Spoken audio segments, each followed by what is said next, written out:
We have before us the opportunity to forge for ourselves and for future generations a new world order. New world order. New world order. This is a moment to seize. The kaleidoscope has been shaken. The pieces are in flux. Soon they will settle again. Before they do, let us reorder this world around us. A new world order. A world where the United Nations is poised to fulfill the historic vision of its founders. Nevertheless, the United States is in a key position to shape this so that the problem of the Bush presidency will be the emergence of a new international order. The first decade of the 21st century, that out of what will be seen as the greatest restructuring of the global economy,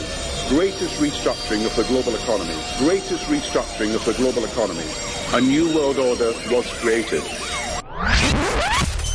Documenting the crisis of our republic. The very word secrecy is repugnant in a free and open society. And we are, as a people, inherently and historically opposed to secret societies, to secret oaths, and to secret proceedings. Waging war on the New World Order. The councils of government, we must guard against the acquisition of unwarranted influence, whether sought or unsought, by the military-industrial complex. This is Govern America with Darren Weeks and Vicky Davis.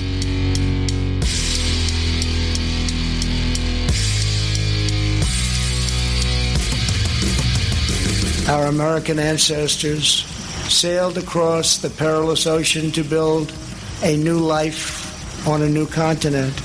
They braved the freezing winters, crossed the raging rivers, scaled the rocky peaks, trekked the dangerous forests, and worked from dawn till dusk. These pioneers didn't have money, they didn't have fame, but they had each other. They loved their families, they loved their country, and they loved their God. When opportunity beckoned,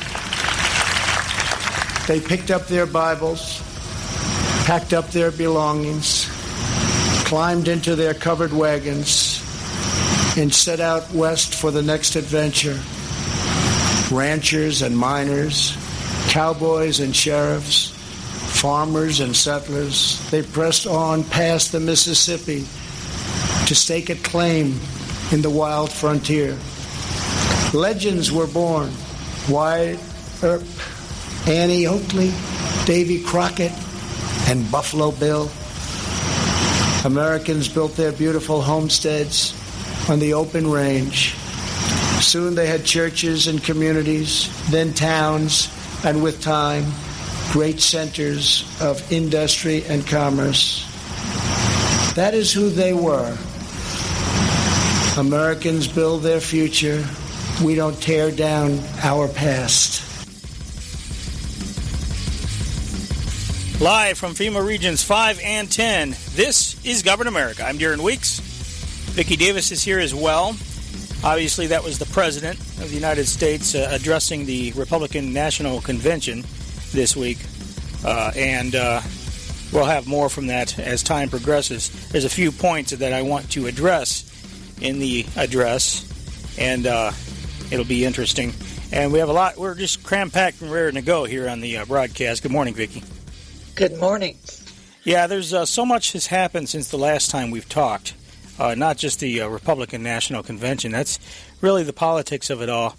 But there's a lot of things, regarding civil unrest again that we are facing in our country. Of course, I mentioned the Republican National Committee. We had mobs of people outside the convention when the people came out of the convention after Donald Trump spoke. There were people there. I guess there were Black Lives Matter protesters, really terrorists, because that's exactly, if you see some of these videos, they were terrorizing people, getting right up in their face, yelling and screaming at them, provoking them, trying to provoke them to retaliate, and swearing at them as they were trying to approach their hotel rooms. It's just really disgusting how politics in the United States has degraded to this childish level. Rand Paul and his wife were surrounded. when they left, if it had not been for the D.C. police, Rand Paul says, they would have killed us. Oh, I'm sure they would have. No question. Again, then the following day, the Black Lives Matter were in D.C. Demanding reparations. But the Trump speech at the White House was packed. Of course, the media is making a big deal out of the fact that we don't have a lot of social distancing here, and there were reports that somebody on the crew or something were tested positive for COVID. So they got to get that in there. Oh, they're spreading the virus. Yeah. Then we had the Jacob Blake shooting earlier in the week. Jacob Blake, that's the Kenosha, Wisconsin thing, originally reported as a man breaking up an argument. Later it was revealed that the police were trying to arrest him. I guess he had a sexual assault thing against him. He walked around the car while the police was... And here's the thing. I have to say this, because I want to keep the audience alive, Vicky.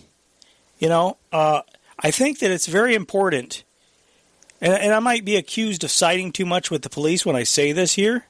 I'm not siding with the police. I have my own problems with the police. I've had my run-ins with them, but not a real. I'm making a point to have it. If I'm arguing with a cop over something, it's a friendly argument. I never disobey an order from a cop. And I want to tell you, if you care about your life and you want to stay alive, do what the cop tells you to do. You can fight it out in court. You can talk about your civil rights later. You can fight it out in court later.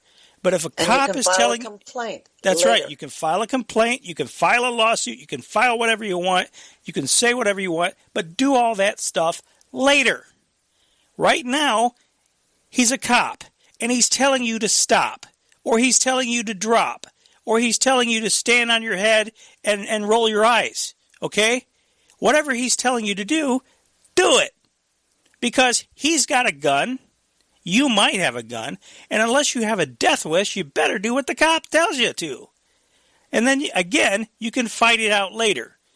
But the thing is, you increase your chances of getting killed when you don't go along. And I know how terrible that sounds from a liberty standpoint, okay? But this is just the reality on the ground, people. You have to follow the cops' orders at the time the cop's giving them the orders. You can fight it later, but that's just the way life is. And again, unless you want to die. And that's what this guy clearly disobeyed the order. He clearly walked around the car.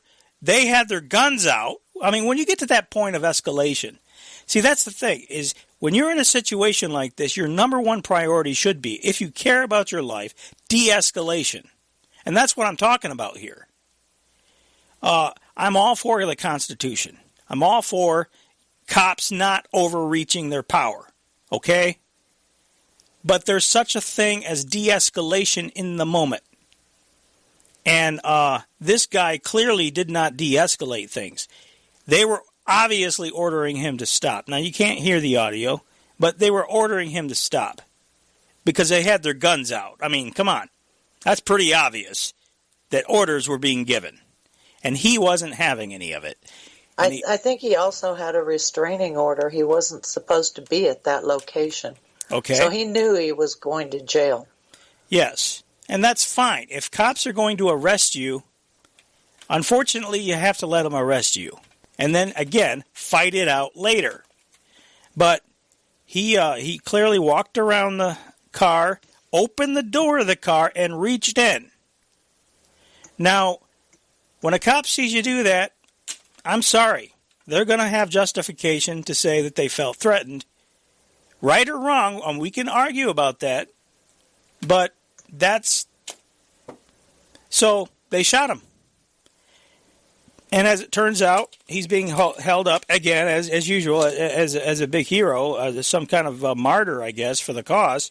Why can't they choose people who have no record, Vicky? Why can't they choose people? Maybe there aren't that many that that don't have a record that do that sort of thing. Oh, are you saying that those that don't have a record, that those that aren't criminal, aren't getting shot by cops? I think probably for the most part. Well, that's an interesting paradigm, isn't it? Yep. Well, so it seems to me like instead of having marches, instead of burning buildings, instead of breaking things and looting things and basically razing cities, how about we just stay home and quit committing crimes? Might that be a novel concept? But I guess that doesn't make for good political movements, does it? No, but I kind of suspect that things are, on both sides, are being run by the same people. So you have the police that are harassing the cops, and then you have people on the right. Wait a minute, you said the police at the top of all of it are the people who are designing the systems of prevention, pre-crime, that plan on having a fully automated law enforcement type system in all of the smart cities. And there's the agenda. And isn't it interesting that all of this stuff that's going on just serves the agenda perfectly? Isn't it, though? I'm sure it must be a coincidence. Yeah, it's got to be. It's got to be. There couldn't be any synergy going on here. You know what? I kind of think that whoever designed the RNC meeting also designed the Democrat meeting. But you know what? I have this sneaking suspicion, and I could be wrong. I could be wrong, but I think the Democrats are going to win this time so that the Republicans can then say, how did it happen? How did it happen? I don't know. because I think the people at the top, people like Eric Schmidt, and the technocrats, I think they are playing games with everybody because they can. Well, I think that there's certainly the poll numbers are not going in Joe Biden's favor. Of course, if you can believe the polls, I don't really place a whole lot of stock in them. But I'm surprised. You can believe the polls. I'm surprised that they've been as in Joe Biden's favor as they have been. But even that now, there's signs that they're getting worried about it. I'll get to that in a moment. But this Jacob Blake shooting gave way to, and by the way, he did have a knife. So was he going for his knife? It's questionable. I mean, I don't know. I guess he knows. He's probably the only one that does know. But he had a knife, and he leaned in the car. So I don't know if the cops saw the knife, or maybe they were just taking preemptive action to make sure he didn't pull a weapon. But when a cop's telling you to do something, fight it out later. Do what the cop tells you to do at the time of the incident. De-escalation, people. I want you to stay alive. So anyway, then this whole incident, of course, flared up all of the violence and rioting in Kenosha, Wisconsin, and Kyle Rittenhouse was there. He was a part of a militia group. That's what they're saying anyway. And anymore, anything's a militia group, so I don't know what to make of it. He was with a group. People on the right. Anytime the people on the right get together, it's a militia group or a white supremacist. You could have a meeting of grandmothers in the street carrying their weapons, and they would be a militia. Exactly, or a white supremacist group, white nationalist. Yeah, we want to build a nation. So anyway, Kyle Rittenhouse was there, though. He was he was a part of a group that was protecting the businesses with firearms. And you can argue whether or not a 17-year-old, I don't know. I don't care what I don't care about. I really feel bad for because he's so young. You see, that's the thing. People making it. He's a minor, and people are making a big deal out of the fact that he was there with a rifle. Look, I don't care. I think it's a great thing if young people know how to use a rifle. And this guy was clearly under attack. This is a clear-cut case of self-defense, and this is the problem with the other side going after people who are only defending themselves. It's just like the McCloskeys. Here's a case where they're minding their own business in their own house, and yet you have mobs of people come in, break their gate, come in on their lawn, clearly threatening them. If they hadn't had those weapons, the mob would have been in their house and completely destroyed everything, and possibly even killed them. Yeah. So I'm sure. it's people defending themselves when you're put in a position where you can't even defend yourself. What do you have left? And that's just it. I mean, that's really where the battle lines are being drawn. Yeah. Do we or do we not have the right to even our own lives at this point? The leftists certainly don't think so.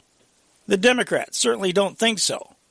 Yeah. And I like to talk about... I'm not saying he shouldn't have been out there.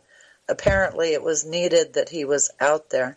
But it's going to tie up his life for probably the next several... He's going to go through a lot of stuff. I think his life is over. I think his life is destroyed. The men of Kenosha, where were the men? That they had kids out there. Mm-hmm. Yeah. Men have been absent, for this whole time, in terms of trying to recover our country from the leftists. Now, in the past few years, they've come out, the younger men, but prior to that, there were like no men in sight. 2010, around there, and forward, they just weren't there. Yeah, these three people that he shot, Kyle Rittenhouse. One of them was hitting him over the head with a skateboard. They all have criminal records, by the way. Joseph Rosenbaum, Anthony Huber, and the other one was Gage Paul Grosskretz. I've got a dossier on all of them here somewhere, but they all, every one of them, have a violent past. Oh, here it is. Kenosha, all three anarchist rioters shot have violent criminal histories. The Joseph Don Rosenbaum, he's a registered sex offender. The Anthony W. Huber. Anthony Huber is the second anarchist who died at the scene.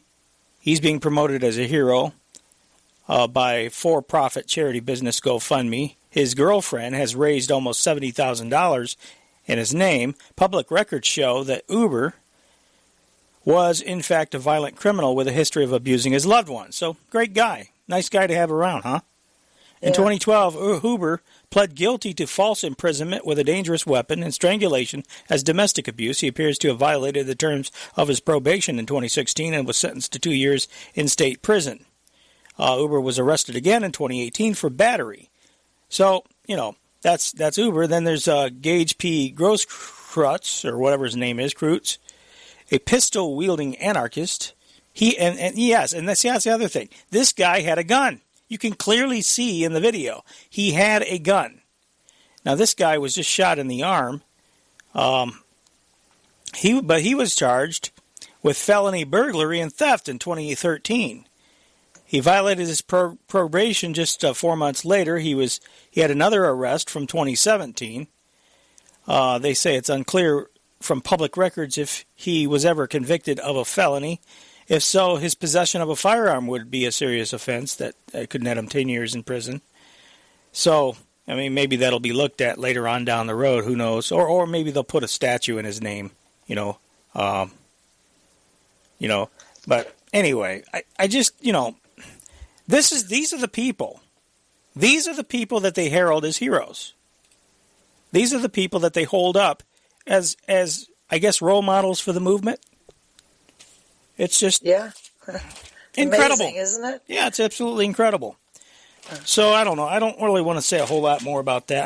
I mainly wanted to touch upon some of this stuff that's been going on because it's never ending. Now, there's one thing, Vicky, building off last week's show. Last week we were talking about how these academics want to give us morality pills to make us more compliant. You remember that discussion? Yeah. Mm-hmm. Now we've just had a study come out. In fact, this was written by Patrick Wood. This piece academics' mask non-compliance is a mental disorder and sociopathy. So this is a trend. This is something, because last week we were reading from an article by Parker Crutchfield, who was Western Michigan University ethics professor, God help us, teaching young people, shaping young minds. Now we have this situation here where this is a study from psychologists in Brazil. They conducted a study that profiled those who are non-compliant with relation to wearing face masks and practicing social distancing. Those cretins who resist going along with mandates for the greater good tend to display higher levels of traits associated with antisocial personality disorder, also known as sociopathy. You know what? I'm going to have to get a T-shirt to wear that says... proud sociopath? People who wear masks have lemming disease. How about they're just lemmings? Wear your sociopathy proudly. Get your T-shirt. I'm a proud sociopath. I'm non-compliant. Anyway, it's just outrageous. I won't read this whole thing. It'll be in the show notes. I just wanted to touch upon it.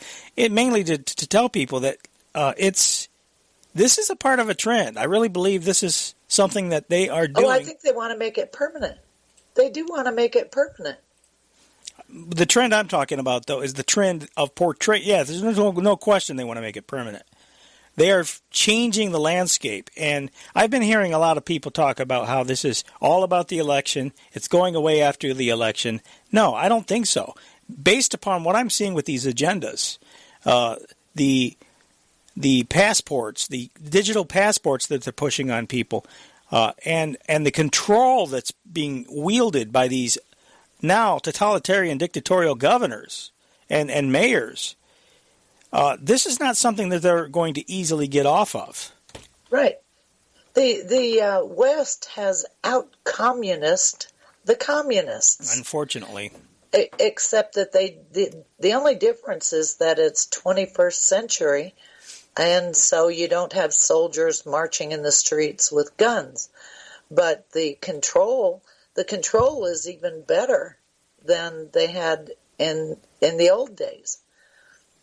So yeah, these are the people that they're putting in charge, and this is what you have to look forward to, ladies and gentlemen, if they continue down the road, giving more and more power to the Black Lives Matter crew. This is a sound of Black Lives Matter thugs harassing the attendees at the convention at the White House.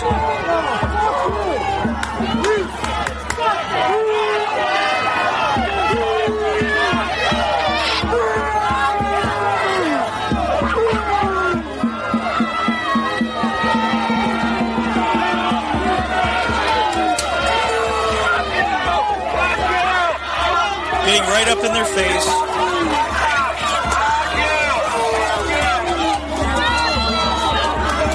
Following them around in various places. How would you like to walk out into that? You know what? I'm kind of glad they did that because maybe it will light a fire under the politicians to actually do something rather than sitting on their thumbs, or maybe have Trump do something about these anarchists. Well, he can do something, and I do think they should have better security there. Rand Paul's demanding the FBI conduct investigations. The problem is with the states. What they're doing now is they're basically using our Constitution against us. Yes. Oh, yes. Absolutely. They're all of a sudden now the Democrats are respecting states' rights. Oh, you can't come into the states because, well, we have the ability to do things ourselves. It's disgusting. Everything. Well, insurrection though is a different story. I realized a couple of years ago that's where they're moving towards, is to the breakup into the regional units. The equivalent to the independent states of the Commonwealth, like they did to the Soviet Union, because these global technocrats, they have an obsession with balance. Mm-hmm. and having everything be the same for everybody. And so the United States is a big country, and so it would be better, would be more fair to break up the United States into independent states. And I think that's really what's behind the Liberty State movement that's going on in the state of Washington, where they want to, it's started as an idea to have the eastern part of Washington join Idaho, but ultimately I know it will be the 3 northwestern states and Montana, I think. I'm not sure, Montana or Wyoming. Montana. Plus some of the Canadian states will break off and form a regional governing system. Yeah. With Canada, with Canadian states that are right above us. Yeah, and at the same time, the USMCA will, it's interesting that supposedly we're building the border wall on the bottom of the, between the U.S.-Mexican border, but the USMCA will help facilitate the drop of the border. So figure that one out. But I think it's a lot of political activity going on there. There's no question about that. But anyway, I do have to say, from a production standpoint, I like the Republican convention much better than the Democrats. It was they didn't use the Zoom. It was tighter, more professional looking. I like the fact that the speakers were in the empty hall, so that even though they weren't live, they didn't have a live audience for most of it. It still had that hall-like feel and acoustics to it. They had a camera on the jib, and it was swinging around, and it looked like a professional production. The finale after Trump's speech was spectacular, with the fireworks spelling out Trump 2020, and it's just and of course they had the opera singer there. I don't know if you saw any of this, but that was certainly a nice touch too. But there were Black Lives Matter people outside, and you could actually hear them. They were trying to disrupt the president's speech by blowing horns. You can hear that in this clip here. At no time before have voters faced a clearer choice between two parties, two visions, two philosophies. Can you hear that in the background? Yeah. They were blowing horns as he was trying to talk. Now, getting to I picked out a few things, just a few, that I think kind of scratches where you itch, Vicky. I don't know how much of his speech that you saw, or if you tried to avoid it. I kind of tried to watch it this morning, but did you? A low threshold for gag. Yeah, there were the Trans-Pacific pipelines. He talked about the Trans-Pacific Partnership, pipelines, and getting us out of the Paris Climate Accord. Days after taking office, we shocked the Washington establishment and withdrew from the last administration's job-killing Trans-Pacific Partnership.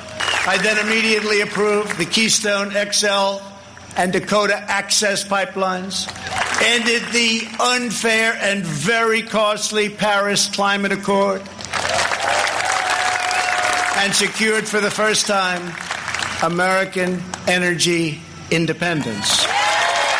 Okay, well, I have to say that is a good thing to get us out of the transatlantic partnership. Yeah, he killed the formal agreement, but there, as we pointed out before, the USMCA has some of the language from the Trans-Pacific Partnership in it. So that well, you're right about that. If they are following the directions of the development agencies like the OECD, they don't need to have the formal agreement, because they're on this track of doing everything, harmonizing systems and having the global system anyway. Mm-hmm. So you're right about that. The other thing is the Paris Climate Accord. Now, while it's true that Trump pulled us out on a national level, I have to once again point out that the language that Obama specifically had put into that agreement stated that local governments and state governments could voluntarily opt in. So just that's huge. Yeah, because we've talked about that before. What the Democrat states are doing. I didn't realize that. So this is what really they should be. Yeah, and we see how great it's worked for California, right? I mean, they can't keep. In fact, Trump the politicians and rich people are happy. Trump had a really good line, and I don't know if I clipped it or not. He had a really good line at his speech. I will give him props, or his writers, or somebody for that. He says something about showing us the light. The Democrats were trying to show us the light, and they can't even keep the lights on. So, ouch. Yeah, it was pretty good. So I don't know if he thought of that or if it was one of his speechwriters, but somebody was doing a good job with that. Anyway, here's another one of your favorite subjects here, Vicky. And to bring prosperity to our forgotten inner cities, we worked hard to pass historic criminal justice reform, prison reform, opportunity zones, and long-term funding of historically black colleges and universities. Together we will write the next chapter of the great American story. Over the next 4 years, we will make America into the manufacturing superpower of the world. We will expand opportunity zones. Thank you, Tim Scott. Bring home our medical supply chains, and we will end our resilience for bad things. We will go right after China. We will not rely on them one bit. We're taking our business out of China. We are bringing it home. We want our business to come home. Okay. Opportunity zones. Now, we're all in favor of bringing our businesses home and all of that other stuff. What is wrong with these opportunity zones? I know we talked about it a number of times on the show, but for those people that don't know, it seems like overwhelmingly he's got a lot of support from people on the subject of opportunity zones. It sounds great. It's not a new program. That program began during the Reagan administration. Each administration renames the zones, but they rename it as their own idea. That's what people present it as their own idea. And so people love it because it's hey, this is something new. No, it's not something new. They just renamed it. That's the scam. Go ahead. Right. And they are the port zones that were called for in the G7 summits, and they are the charter cities, the global cities, whatever you want to call them, for the global system. So all he's doing is continuing to build out the infrastructure for the global system. And I'm sure he knows it because I'm sure that he was involved in building them in other countries, probably in Africa, because he was involved with Jesse Jackson and I don't know who else was involved in the Wall Street Project in 1999. And it was Charlie Rangel who said, we're going to Africa now, for economic development. We're going to Africa, and it's about time. And Trump was there with Rangel at the time when they did that. It was a meeting of all of these people, and it was for the purpose, as we can see in hindsight, of building out these global systems. Mm-hmm. So I can't really view Trump in the way that I did when I voted for him. Right. Yeah. Because I know a lot more now. I bought into it. Well, I don't look at the alternative we had. I mean, come on. Yeah, well, right. I don't think we ever really bought into Trump it. Was the only alternative. Yeah, and I mean now they're giving us an alternative of violence, completely razing cities, bulldozing your cities. How about you bulldoze your whole country, not have any businesses, not have any capability of it? This Black Lives Matter and Antifa, these are the reason why we can't have nice things. You can't have nice things in a town when they are destroying everything, and they repeatedly destroy everything. These are not civil rights leaders. These are not people who are clamoring for equality and good things for the inner city. You don't do to the inner city what they're doing to the inner city if you're trying to help the inner city. Right. I mean, it's just logical. It's completely logical. These are not civil rights leaders. These are terrorists. This is a terrorist communist group. And if we had a real FBI, they would get to not the people, the thugs on the streets that are doing it. They would get to the organizers. You can't tell me that in the 21st century, with all the surveillance crap that this government has, that they can't trace the communications of these people that are organizing the event. You can't tell me that the FBI doesn't have the capability to do this. You can't tell me that they can't shut down the cell towers in the areas where these are things, jam the signals, or whatever they have to do to stop the communication and the coordination. You can't tell me that they don't have the ability to deal with this. So what are we left with? The only thing we're left with is that they want it to happen. That this is an orchestrated, coordinated thing that they intend to have happen. Mm-hmm. I saw something interesting in my town. A guy in a, the fatigues that the military guys wear. Mm-hmm. He was meeting with a guy who looked like an anarchist. He had on a black hoodie, and it was all around his face. And I saw that, and I thought, now that's really very interesting.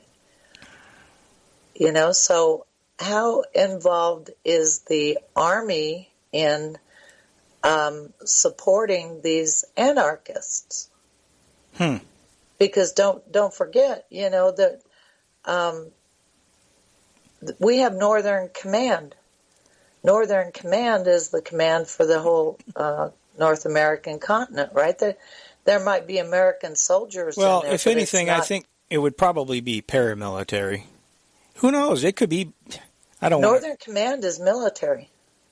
Yeah, I understand that, but I'm talking about paramilitary. They have, they got the. Oh yeah, like MS-13, and there seems to be a pattern that when MS-13 moves into an area, that's when they can begin.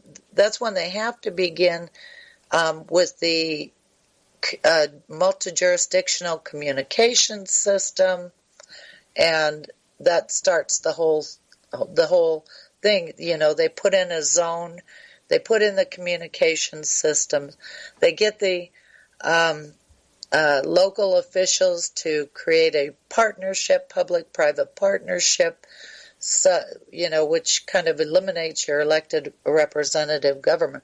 Doesn't eliminate them, but it defangs them, so that the agenda moves above the voter. The voter no longer has a say in anything. So I do think that that is the strategy for how they've been implementing this global system. And I do have the documents from the G8 that show the global systems that they were working on. And you can take those global systems and see how they have been implemented domestically. Yeah, mainly what I was talking about were mercenaries. They can hire mercenaries. Oh, they have a lot of them. To do the same job, to do the writing if they wanted to. And with all these out-of-state license plates, and once again in Kenosha, there were a lot of out-of-state license plates and out-of-state people. So somebody needs to get to the bottom of this, and who else would we have to get to the bottom of it but the FBI, the Justice Department? And are they doing anything? Does anybody know? Does anybody hear anything? Not that we would necessarily would, but I would hope that the FBI or somebody is looking into this, trying to get to the bottom of it. I think the FBI is in on it. Well, perhaps. I hope not. I found an article on my hard drive today that was about Comey's FBI, and it talks about the number of government employees that are getting involved in insurgencies. Mm-hmm. I'll put it in the show notes so that you can see it. But I also have clips from congressional hearing, where one of the members of Congress was saying that the FBI had something like 60,000, they call them undercover people, who are out basically setting people up for parallel construction for what they see on the internet. Okay, the DEA has their undercovers that are doing the same thing. I don't know how many ever other agencies. We know that the BLM has their own police force, military, paramilitary force. I mean, it's... By BLM, in this case, you mean Bureau of Land Management. Yeah, Bureau of Land Management. We unfortunately have to be clear about that now, because BLM now also means Black Lives Matter. Yeah, that's true. You're right. Yeah, although I wouldn't be surprised if they have their paramilitary stuff too. I mean, look, it's coming down to a war, and I hate to say that, but it's very obvious what's playing out here. This is a theater. America, it's just like, look, wasn't it Obama? Which one of these things? It was NDA 2012. The National Defense Authorization Act of 2012 declared the United States a battlefield. So what do we have playing out here now? It's almost like he knew. It's almost like Congress knew. They knew what was coming. I know they knew, because it's all been strategically planned. Yep. They dismantled, basically they dismantled and have been disintegrating our federal government. Well, what happens? There's no such thing as a power vacuum. So what happens is that you then have new power bases being built. And it happens to be that those new power bases are along functional lines. Mm-hmm. Functional sovereignty. Okay, well, when you're transferring allegiances from a national organizational structure to an international organizational structure, it would be along functional lines, right? Mm-hmm. And that's the way the UN system operates. And I even have it in print. When a Aurelio Peachy, I've talked about him before, he was one of the founders of the Club of Rome. In a book he wrote on, I can't remember the exact title, but it has Rio in it. He was talking about redefining sovereignty along functional lines.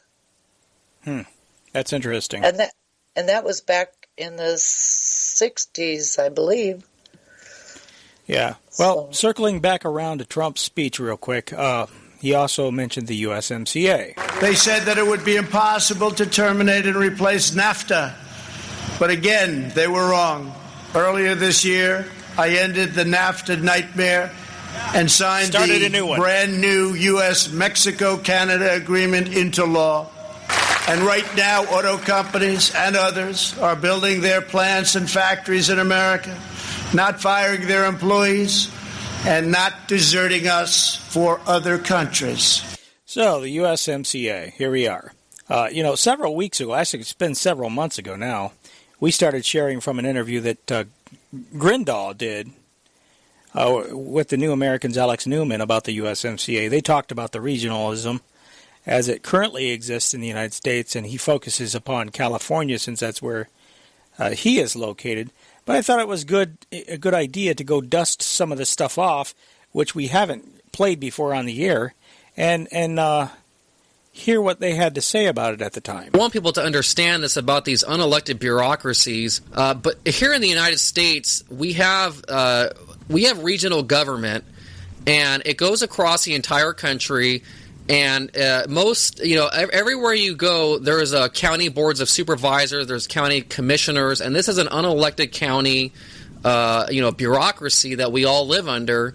But then there's also these parallel governments at the county level that go across the entire country, and there's metropolitan planning organizations, there's councils of governments, and the one that we deal with here is called SCAG, the Southern California Association of Governments. And what it is, it's this giant government bureaucracy, and there's two parts to it. There is the bureaucratic part where it's a bunch of government employees, and they do what government employees do.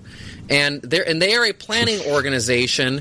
So what they do is they put together policies, and then once a month a regional council comes in and votes on the policies. Now the regional council is the second component of SCAG, and what the regional council is, they are locally elected mayors, city council members, county supervisors, and the like from all across Southern California. Now SCAG covers 6 counties and 191 cities. So on the regional council, it's a 79-member board, and 79 different entities represent the regional council. So because of the size of Southern California, you have people that are actually traveling over a couple hundred miles, depending on where they're from, to come to these meetings once a month. Now, what that means is when you're running for city council, you're asking for people to vote for you in your city, not telling people that you're going to go 200 miles away to go sit on some board in Los Angeles to make policy that covers 20 million people. And so what's going on when these guys, these 79 people are sitting on this board, is they actually have greater power on this unelected regional board than what they have at their local city council level. Now, one of the things that SCAG has done, and this is by federal law they have to do this, every 4 years they have to put out something called a regional transportation plan, and the last plan they put out, it was a $500 billion of new taxes to essentially create the Southern California mega region. Now, one of the funding mechanisms that's in this plan is something called the SB1 gas tax. The state legislature passed Senate Bill 1, which was an increase in our gas tax, and then millions of dollars was spent on a campaign to repeal this gas tax. And if you live here in my area, all over the place are these yes on Prop 6 signs, and if you vote yes on Prop 6, you're going to vote to repeal this gas tax that SCAG put together. Now, I'm bringing all this up because these people that sit on this board, they travel great distances to sit on this board, and they do so basically inflicting their power across millions of people that have no ability to vote them in or vote them out. And so these boards that are being created internationally through this USMCA, I mean, what kind of power are they going to have over our lives? Okay, the answer, of course, is a lot. Yep, he's exactly right. He's good. That's really good. What he's describing here is a microcosm of what the international regional boards will do. And we don't need to guess at this. We already have a model in the European Union and elsewhere, as the guest indicates. And I'm so glad you brought up these regional governments. Essentially what you're talking about is a microcosm of what's happening at the international level. I think the best analogy to what they're trying to do in North America is the European Union. And they're following the same model at every level, right? And it's not just these regional orders, as Henry Kissinger, the advocate of a new world order, constantly talks about. We're also dealing with an effort to create a world order. But as he explains in his recent book, World Order, the key to creating the world order is first creating these regional orders. So they're doing that at the national level, right within the country. They're trying to usurp governance away from the people instead. Okay, now let me stop it right there. We're talking about Trump's opportunity zones, are we not? We are. So these regional councils, regional bodies, we're talking, when Trump's are setting these things up, I guarantee the people in his audience that are clapping, applauding, saying, best president ever, they're not thinking about, or they're not understanding that what he's talking about are setting up regional councils that are going to facilitate the ushering in of global governance. That's not right. What they're thinking. That's exactly right. That's what they're applauding, but they don't know that's what they're applauding. And there's the problem. Up in these things that are, really tantamount to like a Soviet, right? It's an unelected council that makes all these decisions over your life, over your property, over all these different facets of your life, and you have no ability to remove them, right? He just referenced the term Soviet, and again, it was wasn't it Gorbachev who referred to the European Union as the new European Soviet? I believe it was Gorbachev. Yes, and that's exactly right, because the European Commission and the European Council are Soviets. Yeah, so do we want to have the Soviet states of the United, of America? We already have it. That's true. It's just people don't understand. But we don't want it. We don't want it. We didn't sign up for it. We're hearing all this stuff about democracy, as if we had a voice in it, as if we could vote one way or the other to determine whether or not we get this. It seems like, though, regardless of who's in office, regardless of what party is in office, I find it more and more difficult to avoid talking about party politics on the show, Vicky, when you got one party facilitating the violence and destruction, the physical destruction of our cities, and the murdering, the looting, the absolute mayhem that's going on. It's hard not to talk about that in terms of party politics, because there is a clear difference in party in that regard. There are differences in that regard, but there's a higher level where the parties blend together in the sense that they are both pushing the same globalist agenda, and there's where you have to make the distinction, I think. Oh yeah, absolutely. Well, I think there are more leftist. The people who the members of Congress who participate in the Helsinki Commission are the hard left, and the Republicans who participate in it are the soft left, who wear a Republican hat.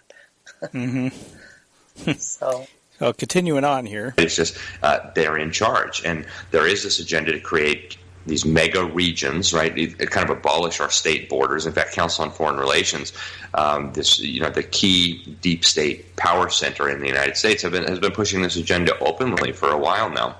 And so what this new trade deal will do will basically accelerate the process of creating a North American government, very much along the lines of the European Union's government here not here, I'm in Europe at the moment, but in North America. And the same thing is happening all over the world, right? You have in Africa, they're right now imposing what they call the African Union on the African people. They never asked Africans if they wanted an African Union. In fact, most of them don't even know what's going on. And yet the Communist Chinese government, the U.S. government, and the European Union are funding the creation of these transnational institutions. They have an African parliament, an African commission, an African Union military. They're working on an African currency and an African passport. So they're doing this all over the world, right? Putin is doing his Eurasian Union in South America. They have what they call the Union of South American States, very much dominated by Marxists and communists. And this is happening again all over the world. They're doing it in the Middle East. And in North America, we have smoking gun documents that were released by WikiLeaks from the U.S. Embassy in Ottawa.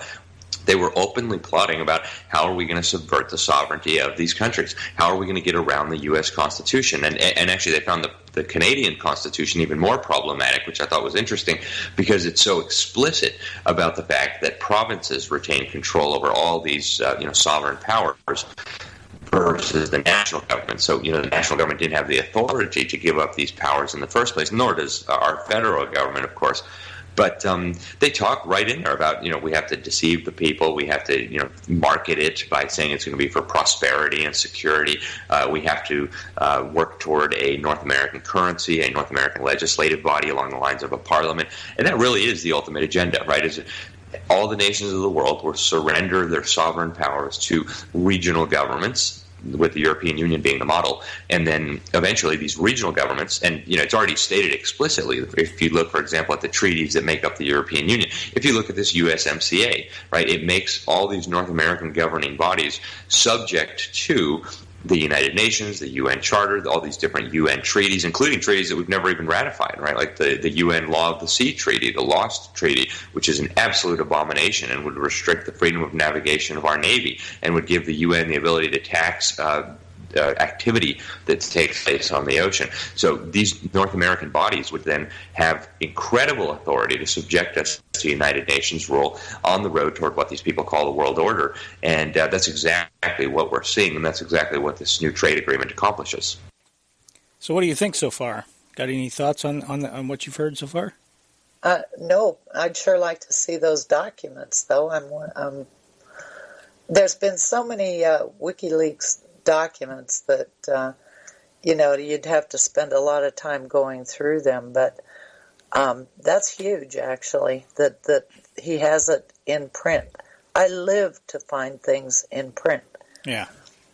So, well, but the thing, I don't know if our government, the people that we elect to represent us in Congress, I don't know if they really understand all this stuff. I don't know how many people actually do understand it, because you have to actually think about it. Well, and do research. I mean, nothing, people can say things, but when you find it yourself and read it for yourself from the source, there's nothing like seeing it in print, like you said, or hearing somebody at the source say it.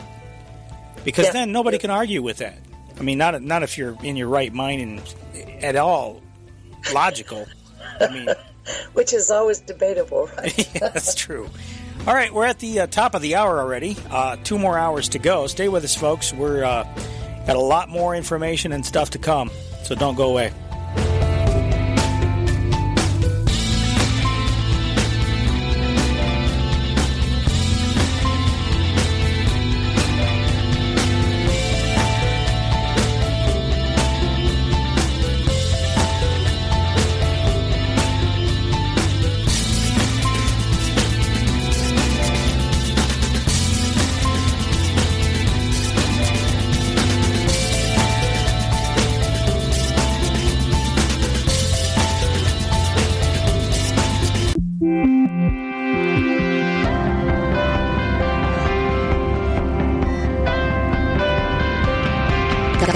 Govern America.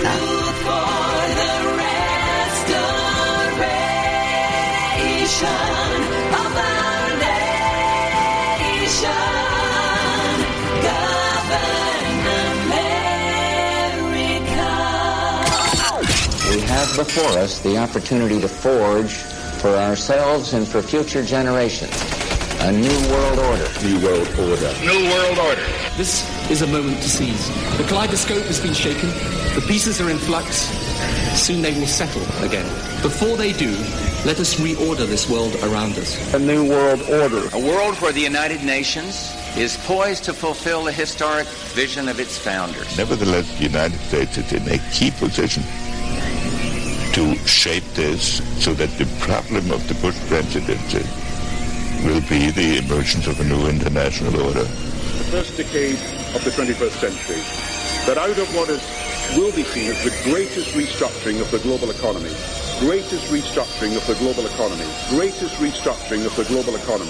a new world order was created. Documenting the crisis of our republic. The very word secrecy is repugnant in a free and open society. And we are, as a people, inherently and historically opposed to secret societies, to secret oaths, and to secret proceedings. Waging war on the New World Order. The councils of government. We must guard against the acquisition of unwarranted influence, whether sought or unsought, by the military-industrial complex. This is Govern America with Darren Weeks and Vicky Davis. Live from FEMA Regions 5 and 10, this is the second hour of Govern America. I'm Darren Weeks. Vicky Davis is here as well. It continues to be the 29th of August, 2020. Not sure I gave the date at the top of the first hour, but it's August 29th, 2020. We are live if you're listening at noon Eastern Daylight Time. If you're listening some other time, we are not live. So there you go. The website for the show is governamerica.com. That's governamerica.com. My email address is radio@governamerica.com. And Vicky, go ahead, please. My website is thetechnocratictyranny.com. And my email address is eyeswideoopen @channelingreality.com, which is my old website. All right, so and check out all of her research. She's got a very excellent letter that she's written to the Idaho legislature. Unfortunately, seems to be falling on deaf ears. if I can spit it out there. I don't know if you wanted to talk briefly. I got more USMCA stuff, but why don't you briefly explain what all of that is about? Yeah, Idaho, like a lot of the other states around the country, have been passing legislation giving civil liability protections to anybody who, in, quote, good faith, follows orders of the of people who are trying to mitigate the circumstances of the pandemic. Now, they focused on business, but if you read it, it included medical personnel as well. Mm-hmm. And I knew about Operation Warp Speed, which is Trump's plan to have a production facility and logistics system being built or designed and built by the National Guard. And we've talked about that on this program, the Operation Warp Speed. Mm-hmm. Well, I took a little bit deeper look, and there are two people that are in charge of it. I was looking at the Gustav Perna, who is the National Guard guy, but the other person that's involved in it is a guy named Monsef Salawe. Why are all these names that you can't pronounce? Yeah, he's a Moroccan. Okay. You know, he may be a naturalized citizen, I don't know, but he was head of the global vaccines for GlaxoSmithKline, which is a British company. And as I have done my research, when I was researching the health system, I kept running into seeing GlaxoSmithKline, you know, lobbying our state legislatures and doing. They participated in the TMAP project, which was the Texas Medicaid algorithm program or something like that. I can't remember the exact title of it, but it was a system that is a precursor to computer-aided support for prescribing medicines. Mm-hmm. And so to find out that he's head of the this initiative, Operation Warp Speed, for distribution of vaccines, and as I dug into it a little deeper, they don't. At the time when Trump announced Warp Speed, they already had a vaccine in the first trial, but it's not normal, not ordinary vaccines. He is very into RNA based medications, which is really genetic engineering. Mm-hmm. And he's also invested in, or chairman of the board of a company called Galvani, which is nanotechnology, nanobiology. Mm. You know, yeah, I don't like the sound of that. Like chips for the body. Yeah, we don't want nanotechnology in our body. Thank you very much. Right. It's transhumanism is basically what it is. Supposedly improving the body, and as with everything else, it's prevention. You know, so that's how the whole idea of preventative medicine, you know, where women are removing their breasts because they have some alleged predisposition for breast cancer. Yeah, you get these articles like this in the AFP.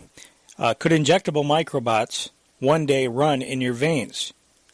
They say scientists have created an army of microscopic four-legged robots too small to see with the naked eye that walk when stimulated by a laser that could be injected into the body through hypodermic needles, a study said Wednesday.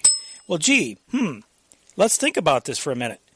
Do we want the vaccine if we got the potential to have microscopic four-legged robots crawling around in our veins? I mean, yeah. This is what they're telling us. I mean, this isn't conspiracy theory. The AFP is a major wire service from France. They're saying one of the main challenges in the development of these cell-sized robots has been combining control circuitry and moving parts in a small structure. The robots described in the journal Nature are less than 1/10 of a millimeter wide, around the width of a human hair, and have 4 legs that are powered by onboard solar cells. By shooting laser light into these solar cells, researchers were able to trigger the legs to move, causing the robot to walk around. Now imagine if they wanted to assassinate somebody. And I'm not trying to paint the darkest picture possible, but I'm just being realistic about this. Imagine if they wanted to kill somebody and have plausible deniability, Vicky. You have these robots, considering them, kind of sleeper cells, okay? To borrow a term they used for the terrorists after 9/11. These robots would kind of be sleepers. And if, at the right moment, if you wanted to get rid of somebody, just inject them with these things, and then when they started getting out of line, when it started causing you too much trouble, whatever, all of a sudden, that you point a laser at them when they're out in public and wake up their robots, who then wander up to the heart, clog an artery, and they're done. Heart attack time, and hey, died of natural causes. Sorry, not everybody lives. Heart attacks happen. Yeah, I don't think that's implausible. And it actually doesn't even need to be an injection. That Dr. Carrie Madchow or whatever talked about patches that have been designed that based on, I don't know, fangs of a snake, how the fangs of a snake function, and they could just put a sticker on you. And they wander through the pores. Been for the last 10 years that little kids have really liked stickers. Yeah. Right? Yeah. I don't know.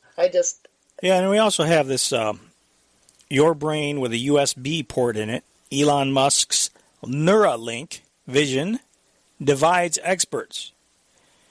I say we are far from understanding what's happening in the brain. Your brain with a USB-C port in it. Think of this, the USB, computers have USB ports. Well, Elon Musk apparently wants to put one of those in your brain. I mean, these people are transhumanist technocrats. And psychopaths. Yeah, they're nuts. Elon Musk's vision for brain-machine interfaces. In a controversial July 2019 white paper, he claimed that his company Neuralink had taken a huge step towards building a scalable high-bandwidth BMI system that would let the human brain stream full broadband electrophysiology data to a network using a combination of ultrafine polymer probes, a neurosurgical robot that sews them into the brain, and custom high-density electronics. I don't think I want my brain streaming a full broadband electrophysiological data. Would you? I mean... No. No, I don't want any of this. But, okay, now continuing with this story about Moncef Slaoui, Eric Schmidt, the Alphabet company, is invested in this. And then from Nancy Morgan Hart, we find out that Eric Schmidt is on the Defense Innovation Board.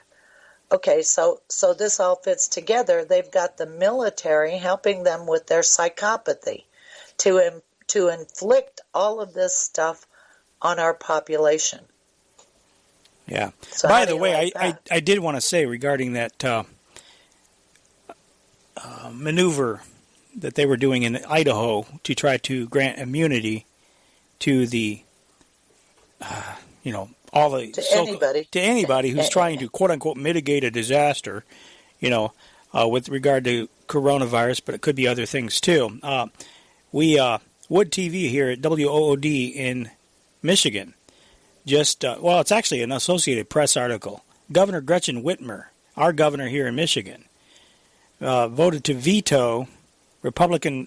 She vetoed Republican-sponsored legislation that would have given additional health providers and facilities legal protection from lawsuits in any state declared emergency and have continued the immunity for longer periods during the ongoing coronavirus pandemic. They call it a pandemic. Well, good for her. She did a good thing. Well, before you lavish too much praise on her, she did include immunity in her executive order. And that was one of the arguments that she used to veto it, is that, we've already given them immunity in the executive order for the duration of the so-called, her words, pandemic.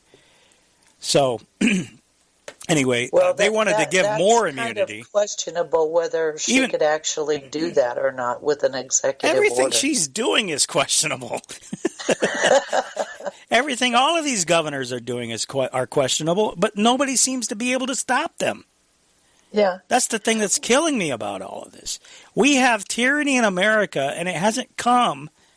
We've always focused on the tyranny of the federal government for the most part. But the tyranny that we have here, the biggest tyranny we have right now that's impacting the people the most right now, the most personal, on a most personal level, is that's coming from our local officials. Yeah. It's mind-blowing. Well, it's all coming via the public health system. It's kind of like I would call it a public health takeover of our medical health care system. Mm-hmm. And the public health system, they don't deal with patients directly. They deal with the infrastructure of the health care system. So, in other words, they're like technocrats for the health care system. Yeah, the technocrats are ruling the day. I mean, they are taking over. Yes, and I would say that given Operation Warp Speed and who they have in charge of it, I watched a video from 2014, and it was, I think her name is Julie Gerberding. She had been with the CDC before. But anyway, it was a panel discussion with Fauci and this Moncef Salawi.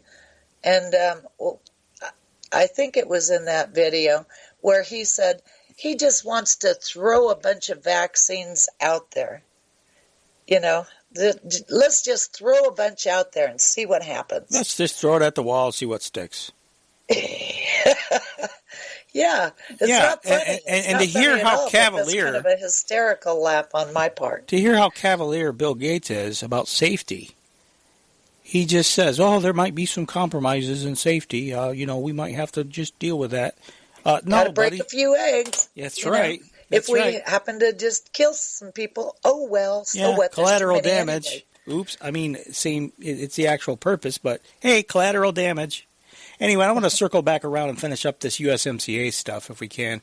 Okay. Agenda 21, Agenda 2030, Sustainable Development, all being included in USMCA. I was looking over the document itself, and the term Sustainable Development, which is the United Nations program to fight climate change, also known as Agenda 21, it's in the environmental chapter. It's a lot more than just fighting climate change. Agenda 21 is everything. It's the whole enchilada. It's property control. It's resource control. It's monetary control.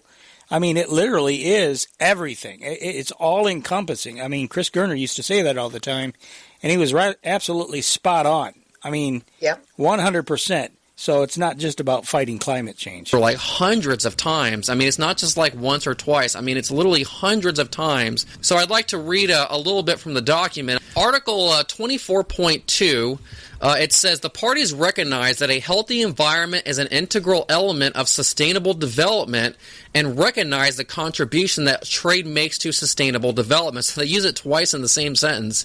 Then it says, and this is really disturbing to me, it says the objectives of this chapter are to promote mutually supportive trade and environmental policies and practices, promote high levels of environmental protection and effective enforcement of environmental laws, and enhance the capacities of the parties to address trade-related environmental issues including through cooperation in the furtherance of sustainable development. So the purpose of this document is to further sustainable development. And there's one more paragraph. It says that taking account of their respective national priorities and circumstances, the parties recognize that enhanced cooperation to protect and conserve the environment and the sustainable use and management of their natural resources brings benefits that can contribute to a sustainable development, strengthen their environmental governance, support implementation of international environmental agreements to which they are a party, and complement the objectives of this agreement. So President Trump is pushing this deal to usher in environmental governance, and in the same document, the word sustainable development is all over the place, and sustainable development is environmental governance to reduce your standard of living, to have less water, less energy, less food, less mobility, less choice. And before I get you to respond, I have one more thing from the document that I want to show everyone. It's very short. It says, the parties recognize the importance of conservation and sustainable use of biological diversity, as well as the ecosystem services it provides, and their key role in achieving sustainable development. So the NAFTA document is about achieving sustainable development. Meanwhile, the president basically tells us, oh, I don't like the UN, I don't like it. I think he misspoke. The USMCA document is all about achieving sustainable development. Any of this stuff, but then whatever people he's put into place are put together an 18-page or 1,800-page document that is promoting all of these goals, and then he goes out and says, it's the best deal ever. I mean, what do you say about that? It's a betrayal. I would like to give Trump the benefit of the doubt and say he probably has not read this document. I have not read the whole document either, and my guess is very, very few people on the entire planet have read the whole document. It's massive. It's 1,800 pages. But all you need to know is what you just said right now.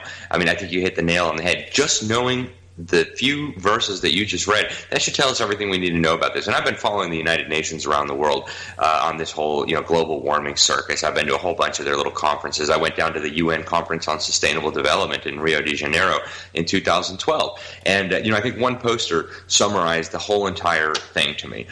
It was a picture of a sick Earth, and he had a thermometer sticking out of his mouth and eyes, and he was clearly sad. And the doctor shows up and says, I know your problem. You have humans. So this ideology of sustainable development is a totalitarian ideology to the core.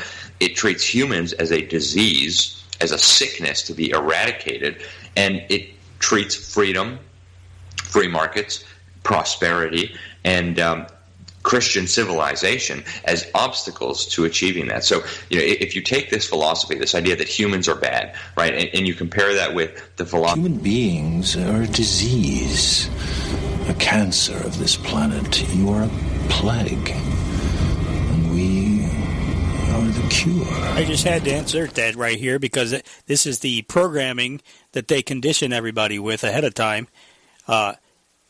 Promoting the idea that you're a disease, you're a cancer on the earth. It's the programming you get in movies and TV shows fall right in line with this agenda, ladies and gentlemen. All right, back to the clip. The ideas, the foundation of Western civilization, which is, of course, Christianity. In the Bible, it's very clear. God says in the very beginning, in Genesis, be fruitful, multiply, subdue the earth. And the United Nations says, forget about it, right? You don't even think about being fruitful. Don't even think about multiplying, right? Babies are bad for global warming. They produce carbon emissions. So the communist Chinese are doing it, right? They'll strap you down on a table and kill your baby when you're 8 months pregnant, right? And then the Chinese will go brag at these UN summits about how they're keeping down carbon dioxide emissions by killing babies, right? By their one-child policy. And subdue the earth? Are you kidding me? You might hurt some kind of lizard or some kind of, there's no way. And so that's what we're dealing with here. That's what we're dealing with indeed. Yeah, well, with the mass vaccination program, I don't think it. I think it will be like delayed reaction. Actually, well, it would almost have to be. It's a strategic plan. These people are serious. These people are lunatics. They're power mad, power drunk, and they're on a murdering rampage. But you're right. I think it will be a delayed reaction because if anybody has any problems with the vaccination, it's going to turn off the, if they start jabbing people, and these people that are jabbing, the first ones to get sick, it's going to cause everybody else to not want it.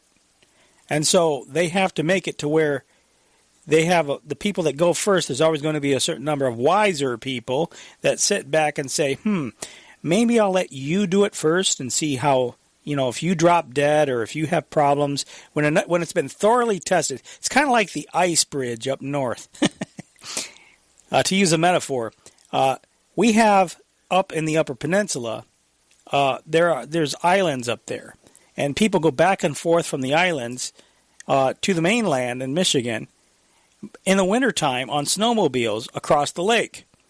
And there are certain people that are that go early and, because the ice looks thick enough or whatever. And, there are those that hold back and say, I'm going to wait a couple weeks longer just to make sure that thing is thoroughly frozen before I go there and go across.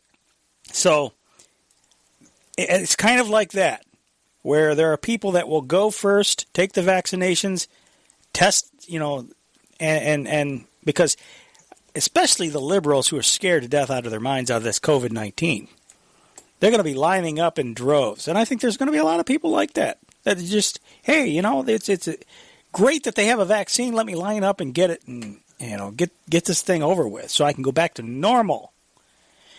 Yeah. Whatever that means.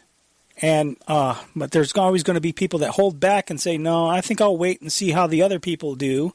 And if they do all right, then maybe I'll get it then. So if they start having problems, then the people that hold back won't want it. And that's the last thing they want. They want universal vaccination. But the problem is if you give in to this, they're going to be back with round 2, round 3, round 4, because their new normal means injecting you on a regular basis. They'll keep injecting you, keep perfecting the technology to the point where they can flip the switch on anybody at any time, I think. Yeah. That's what I suspect. They've got this global business model, and they're trying to eradicate disease. Yeah. And so... Well, and how do they define disease? Once again, we refer to the Matrix clip. Living. Yes. People. People are the disease. People that are not rich billionaires like Bill Gates and George Soros. So, panel discussion from the Council on Foreign Relations in the U.S. on the subject of the USMCA. And I do think it's important to start with a couple of things that really are quite unique and different about this new USMCA. Again, it has a lot of what we've seen in past trade agreements. It fundamentally takes basically the existing NAFTA provisions, leaves them in place, and then added to it a significant number of the chapters from the Trans-Pacific Partnership, particularly the ones on digital services and some of the provisions within the TPP on intellectual property, financial services, etc. Did you hear that? This is an expert from the Council on Foreign Relations who's telling you that the USMCA leaves the provisions of NAFTA in place and adds the TPP. Now, what have we been telling you? But here, forget about what we've been telling you. Here's the expert the CFR brought in to discuss it, and she's telling you that. So there you go. And incidentally, I think I mentioned before, I was on Twitter, and I had made that comment that even the Globalist Council on Foreign Relations said that it scraps basically leaves NAFTA in place and adds the TPP elements. And one of the guys that actually did help negotiate NAFTA piped in. He retweeted it and said, "This is a good comment." He says, "I was there, in the negotiation of NAFTA and, helped take part in that." And, basically he was substantiating what I said. It was remarkable. So she goes on to talk about some of the other unique things about the USMCA. But then it did a number of things that I think are really quite unique that are worth noting. I mean, first, it added into a new set of rules of origin with respect to autos the concept that you could add in a minimum wage, a specific minimum wage, that at least 40 to 45% of the content of autos or auto parts that were traded had to come from a facility that paid a minimum wage of at least $16 an hour. And so to put that actual number in there and to say that we're going to directly link minimum wages and a specific minimum wage to the origin of a good that can move under a free trade agreement, at least to me, is really something quite new. The second thing that I would point out is unique is this rapid response mechanism with respect to the labor provisions. In all past agreements, even when we've had a labor provision in there, the disputes over labor have been a government-to-government dispute where the government is basically accusing the other government of not doing a good enough job of enforcing its own labor laws. So the issue was always about whether a government itself is in some way violating the terms of the trade agreement. This rapid response mechanism is now quite unique because it is basically saying we're going to go into an individual plant, an individual company, and make an assessment about whether that company has denied collective bargaining rights to the employees in that particular facility. So now all of a sudden we're having sort of a trade agreement being used to examine something at an individual facility or an individual company plant. And interestingly, the sort of sanction, if you will, at the end of the day, if that facility is found to be violating, is to ban the goods from that facility from coming into or crossing the border under the terms of the trade agreement. So again, to me, quite unique that we're going to now go company specific. So there's that. So a regional Soviet that comes in and examines the process of for a trade agreement. I also just love the public-private partnership, where they set percentage limit or percentages of a car that has to be produced in the United States as opposed to Mexico. That's central planning. Absolutely it is. You got a problem with central planning? You still think you live... Technocrat and central planner are synonyms. You still think you live in a constitutional republic where people have unalienable rights. And so does most of the American people, sadly. I know you don't really believe that, but you're wiser. But unfortunately, people are still buying the lies, Vicky. Now, there are a couple of things, arguably, that are improvements that she mentions. So in the interest of fairness, and to let everybody know it isn't all bad news. Third thing that I think is at least worth noting is that in every trade agreement that we've seen negotiated in the last many, many years were fairly strong provisions for foreign investors, private investors, to be able to bring a claim against a government that the government has done something that has effectively taken away the investment rights. I made an investment in a mine. You've now passed an environmental regulation that makes it impossible for me to use that mine. I want the right to sue the government that you've effectively taken away my property. Investor-state dispute settlement. Every agreement has had these very strong provisions, and the perception was you had to have them because of that's what the investment community wanted. This agreement is very unique because it took them away. It took away entirely the right to do investor-state dispute settlement from Canada, and it limited the investor-state dispute settlement mechanism in Mexico to basically the oil and gas, telecommunications, a limited number of sectors, but it fundamentally took that away. The fourth thing that I think is significant is the other thing that the USMCA took away, which was a pharmaceutical provision. Again, if you look at the past set of agreements, you would make an argument that Big Pharma got an awful lot out of every single trade agreement. And here was a provision that took away the exclusivity that was granted for a 10-year period to biologics. So again, at least a significant difference. And the last one that I'll touch on, and there's many, many in here, but the last one that I'll touch on that is really very unique in this is the addition of a sunset clause. Okay, so, I think that's arguably good, those improvements, if you had to have a document like this. But, overall the whole thing is just terrible. It's our government acting as a business, signing a contract with another government operating as a business. Yes. It's central planning. You nailed it. That's the term. Mm-hmm. And we don't want that we can't have that in a free society.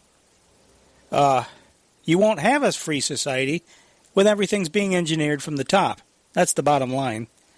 There was a very informative discussion about the Trade Promotion Authority and how the administration is using the TPA, Trade Promotion Authority, to negotiate trade agreements without going through Congress.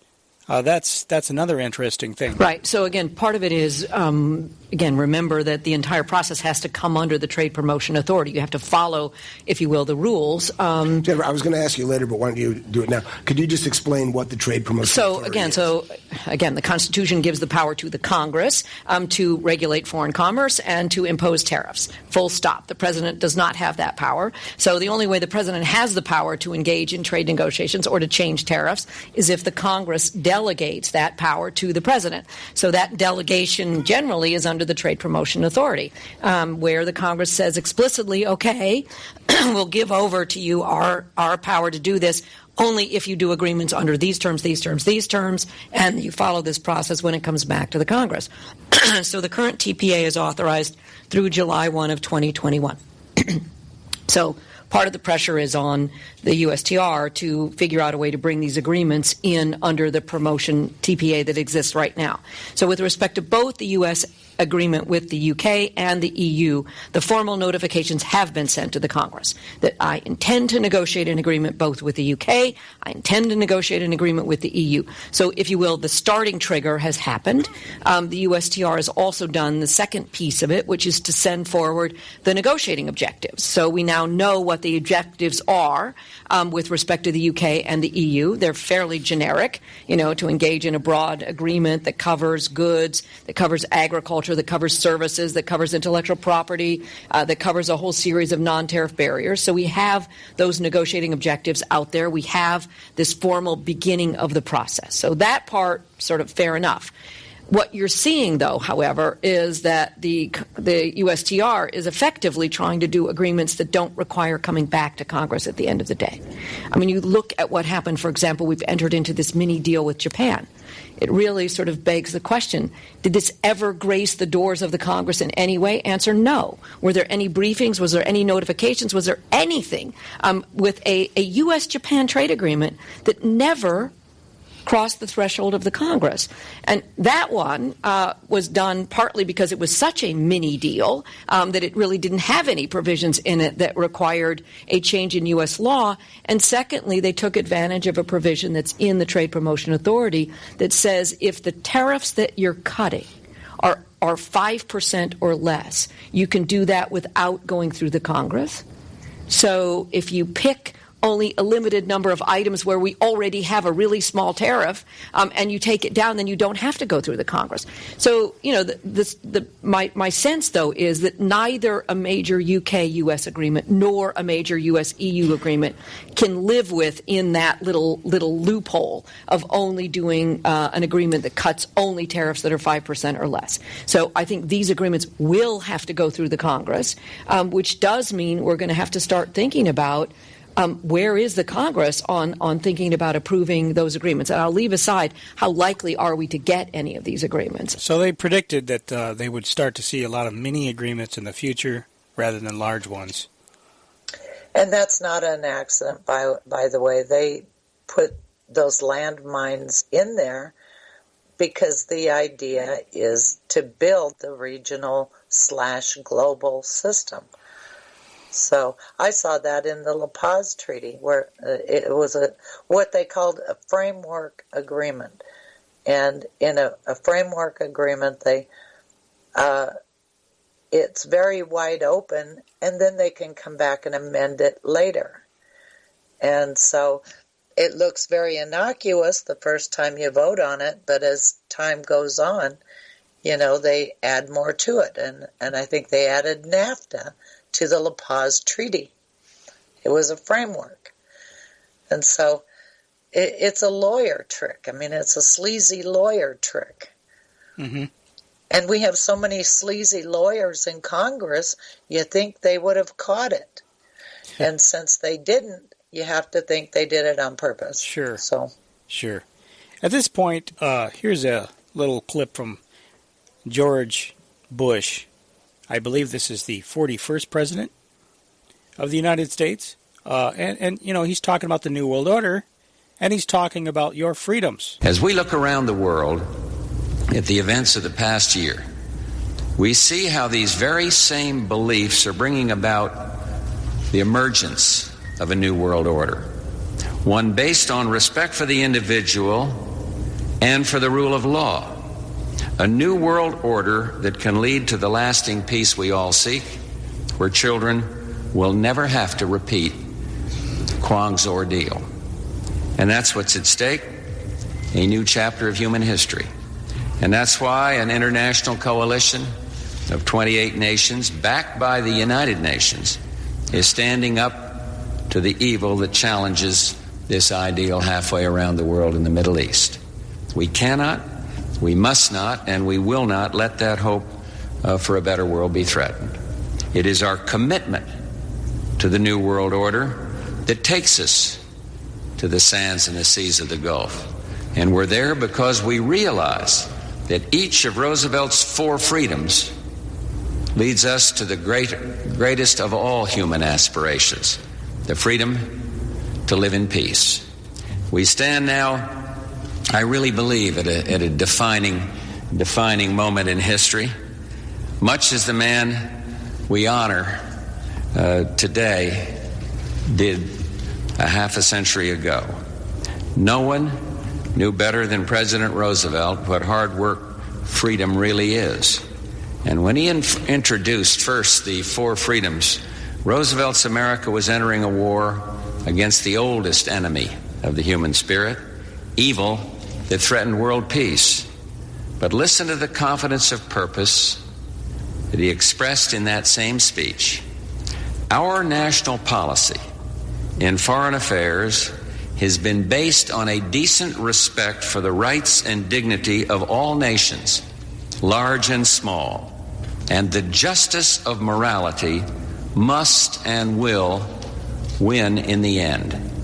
That charge is as true today in the Gulf as it was 50 years ago in Europe. And the triumph of the moral order must still be the vision that compels us. So we ask God to bless us, to guide us, and to help us through whatever dark nights we still may face. We hope that in the sublime resolve of those who strive so that all may live in peace and freedom, we will show how this nation has forged its very soul, and that the Liberty Bell of the 4 freedoms will ring for all people in every nation of this world. That's a clip that you found back a while ago. Yeah, I didn't notice that he said moral order. Yes, of course. That stands out really good right now, because that we've been talking about how they want to bring about this boost in morality. So it's very relevant now. And they're now. the most immoral people ever born on the face of the earth. Yes, and so that's what we ask: whose morality are we talking about here? The triumph of the moral order, Vicky. Yeah. Kind of makes your blood run a little bit cold, doesn't it? It is chilling. Absolutely. Nobody asked me if I wanted a new world order. Or their moral order to triumph. Yeah, their moral order, and that includes destroying the United States and building a continental government. I wonder if anybody else is talking about this fact that they are using this idea, this notion of a morality and boosting morality. This is a theme. I'm seeing it more and more, and obviously his triumph of a moral order would seem to indicate this is a long-laid plan going way back. This notion of putting it forth like it's some kind of moral thing, and if you're against it, you're immoral. Yeah. you're a psychopath or a sociopath.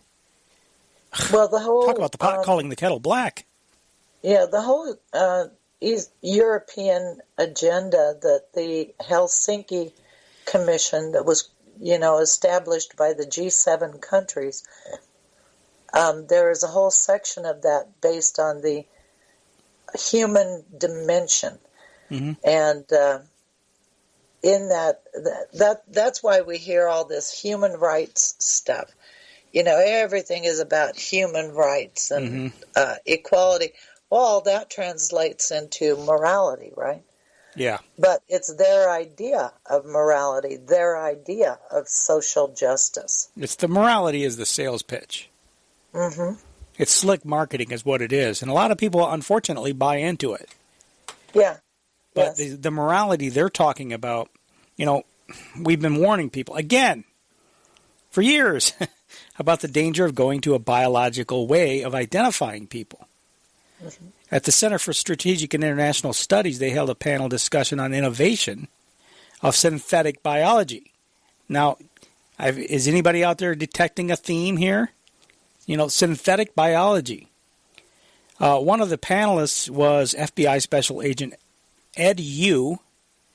He's concerned about the ramifications of outsourcing when it comes to synthetic biology. So we can hear a little bit of what he has to say. We are in the middle of a biological space race. I think is the best way to characterize it because it has significant implications across government, across academia, the private sector, even society at an individual level. And so what that means, though, is that we all have a part to play. We all have a role to play in ensuring our leadership and innovation that is done right, that is done well, that is done ethically, that is done safely and securely. We have to have a better handle of what does security mean in these new spaces. Your genetic code, your DNA, for example, it kind of goes to the same outsourcing. Over the last decade, a lot of our DNA sequencing services have been outsourced because it's just cheaper to go elsewhere, sometimes off our country's shores.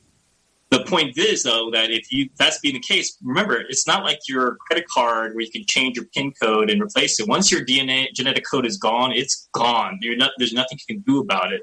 But on top of that, we don't know what's really going to be valuable, meaning that, yes, DNA sequence, your social media profile, every time you put in a tweet or a Facebook entry, it's time, date stamped, it's geotagged.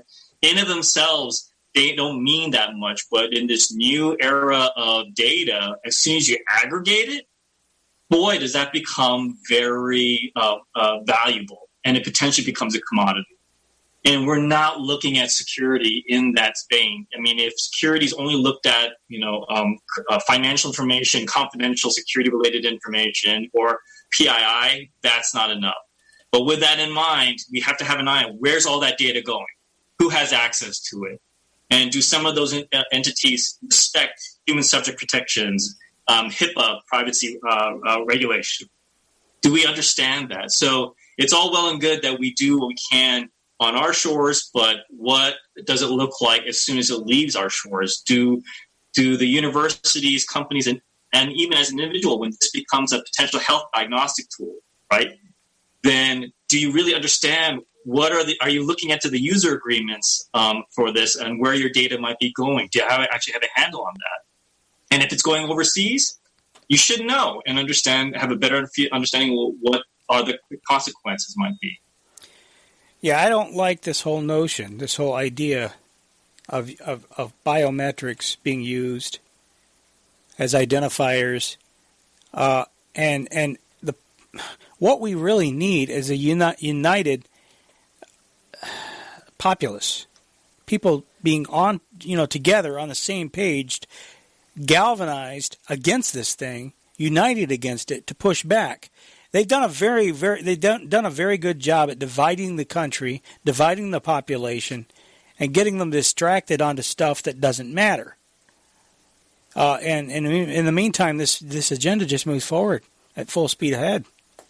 Yeah, well, a lot of people have been trying to warn everybody, and sometimes I think, maybe this is just nature's way. If you, it's Darwinian, the survival of the fittest, and the people who don't pay attention, who haven't got a freaking clue. The world is falling apart, and they have no clue. The problem is they're taking us all down, Vicky. Well, I know, but they won't take everybody down, but they will take down the people who are clueless, because they're useless eaters in a world of knowledge and information. In the kinds of systems that are being built, the people that can't participate in that, and that includes most of the world, frankly. Now,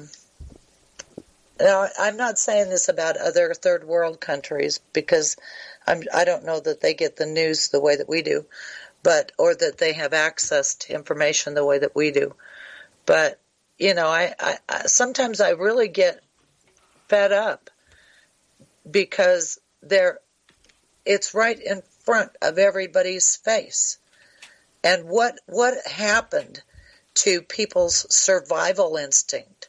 What do you have to do to trigger a person's survival instinct so that they know that they are in danger, their progeny are in danger, the future is in danger? What do you have to do?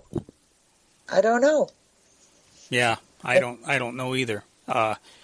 What does it take to penetrate get through their head that this is very real and very dangerous, and they need to pay attention. It affects you. It affects you in a profound way, and it's affecting them more and more.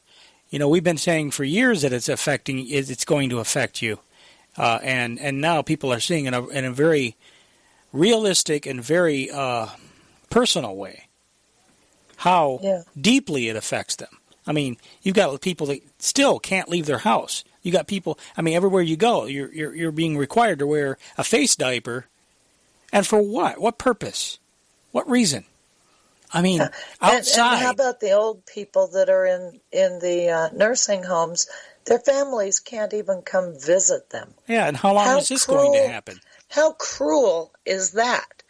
But that, especially when the employees of that nursing home come and go, they go to the grocery store, they mingle with the public, and then they go into the nursing home. Yeah. So what's the difference between the lady who changes the sheets on the bed and the daughter or son of somebody who's 90 years old? No difference. None. Zero. But yet they are preventing family members from coming in to see their loved ones, Yeah. I don't think it gets much more cruel than that, except perhaps with babies. The same situation with babies, Yeah, so what do we do? I mean, certainly we're not going to fix this by elections, that's for sure. And they give us bad choices. There really isn't any real choices, except that you have one guy talking about how he wants to maintain law and order, and the other guy who is refusing to condemn the physical violence that's taken over our country.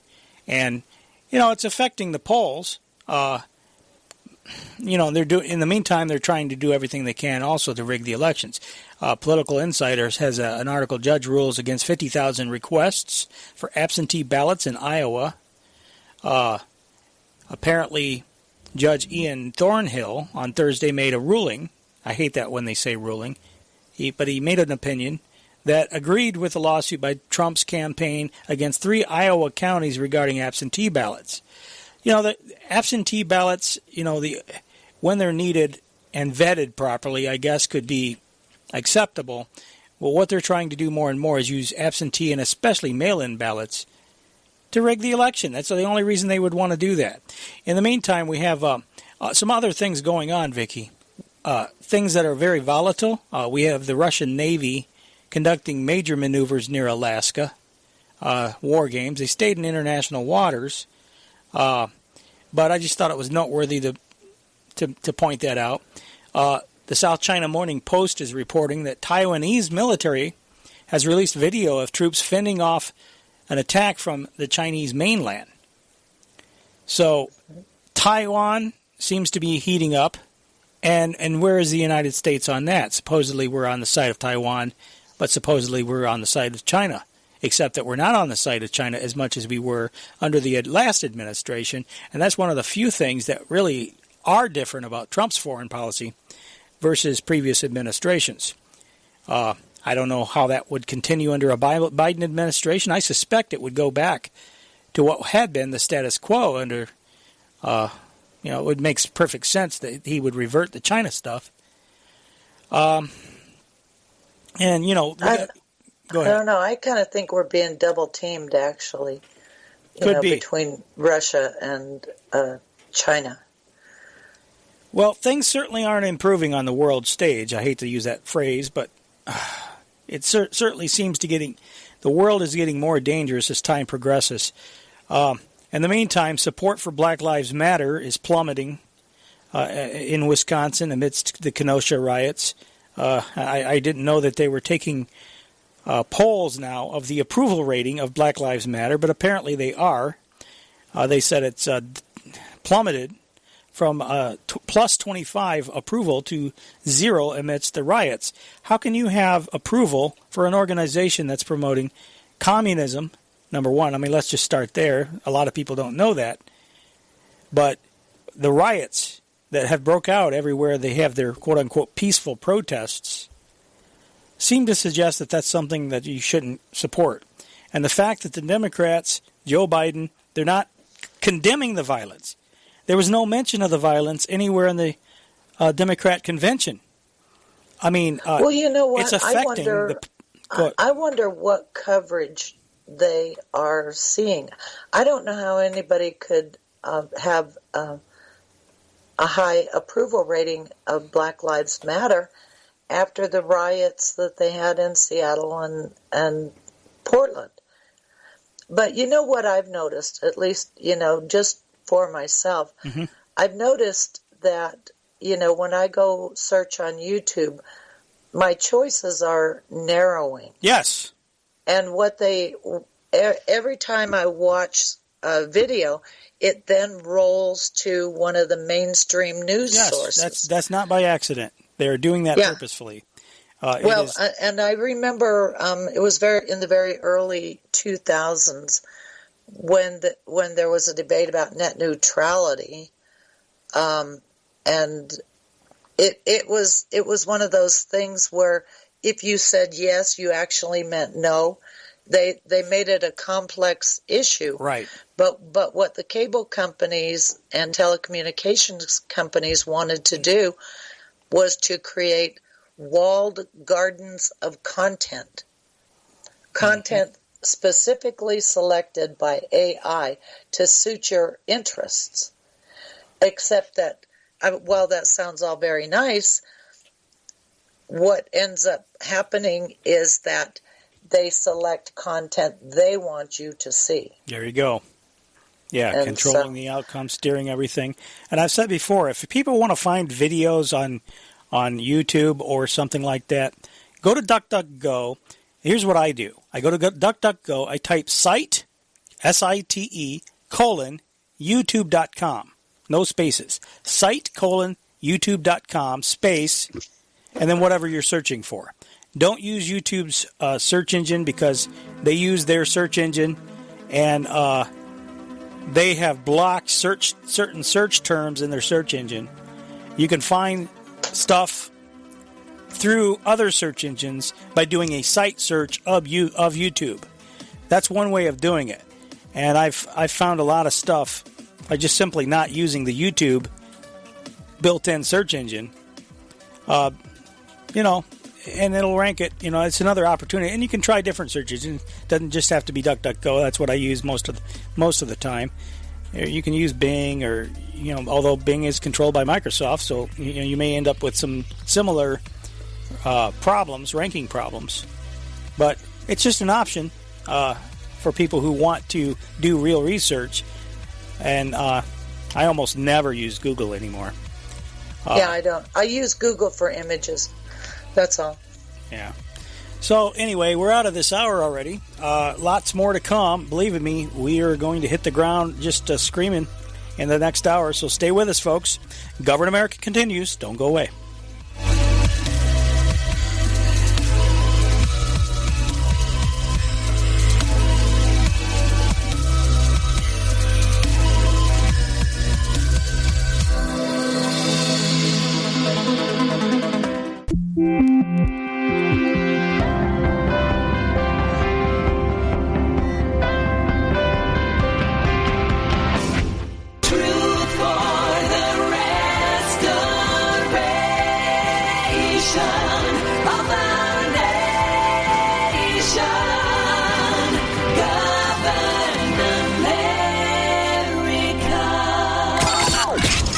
Before us the opportunity to forge for ourselves and for future generations a new world order. New world order. New world order.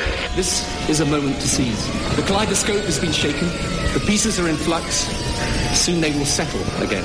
Before they do, let us reorder this world around us. A new world order. A world where the United Nations is poised to fulfill the historic vision of its founders. Nevertheless, the United States is in a key position to shape this so that the problem of the Bush presidency will be the emergence of a new international order. The first decade of the 21st century, that out of what will be seen as the greatest restructuring of the global economy,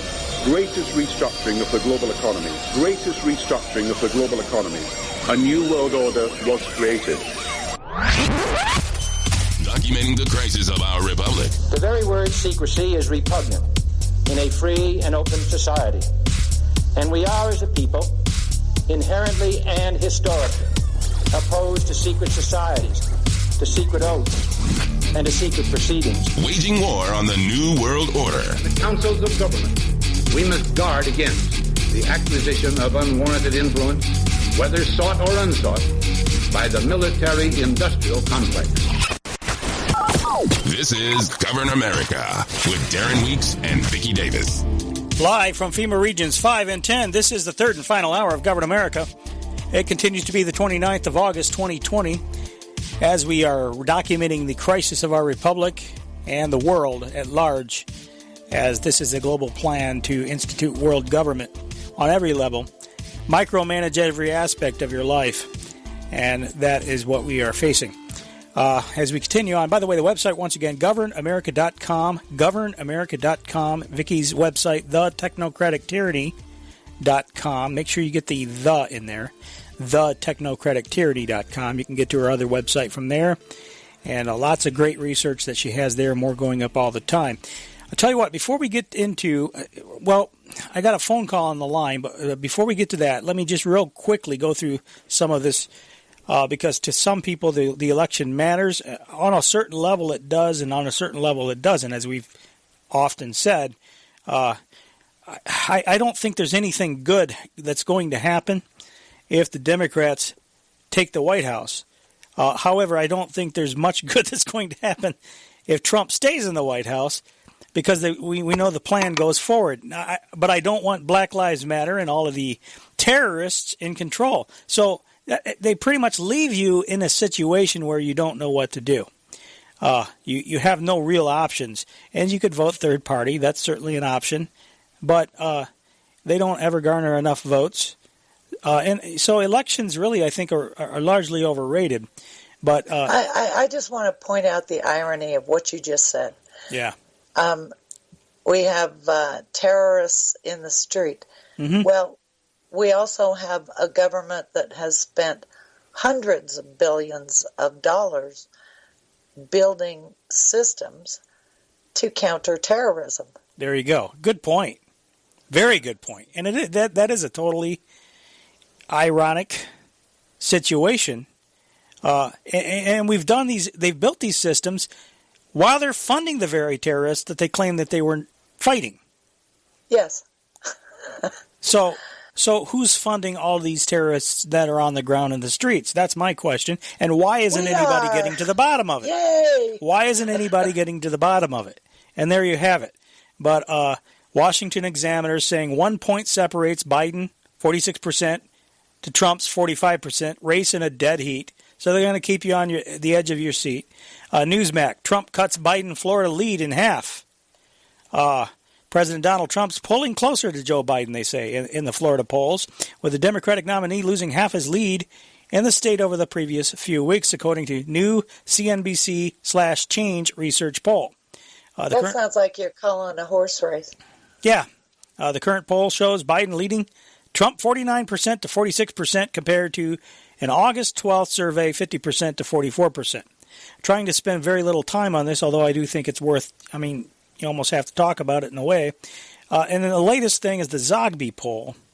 The Zogby poll has Trump's approval rating. Now, the latest Zogby poll at 52%. His disapproval rating is at 47%.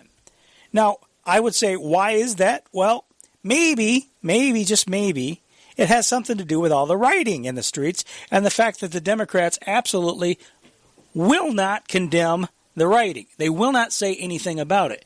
And what's interesting about this, Vicky, is now you have even the Democrats on CNN getting worried. Don Lemon got up on there, and he's talking to the brother of Andrew Cuomo, Chris Cuomo, I think is his name. The two of them are on there, and they're talking about how the polls are starting to sour on the Democrats, and relating it to all the violence that they're seeing in the streets. I do think that what you said was happening in Kenosha is a Rorschach test for the entire country. And I think this is a blind spot for Democrats. I think Democrats are ignoring this problem or hoping that it will go away. And it's not going to go away.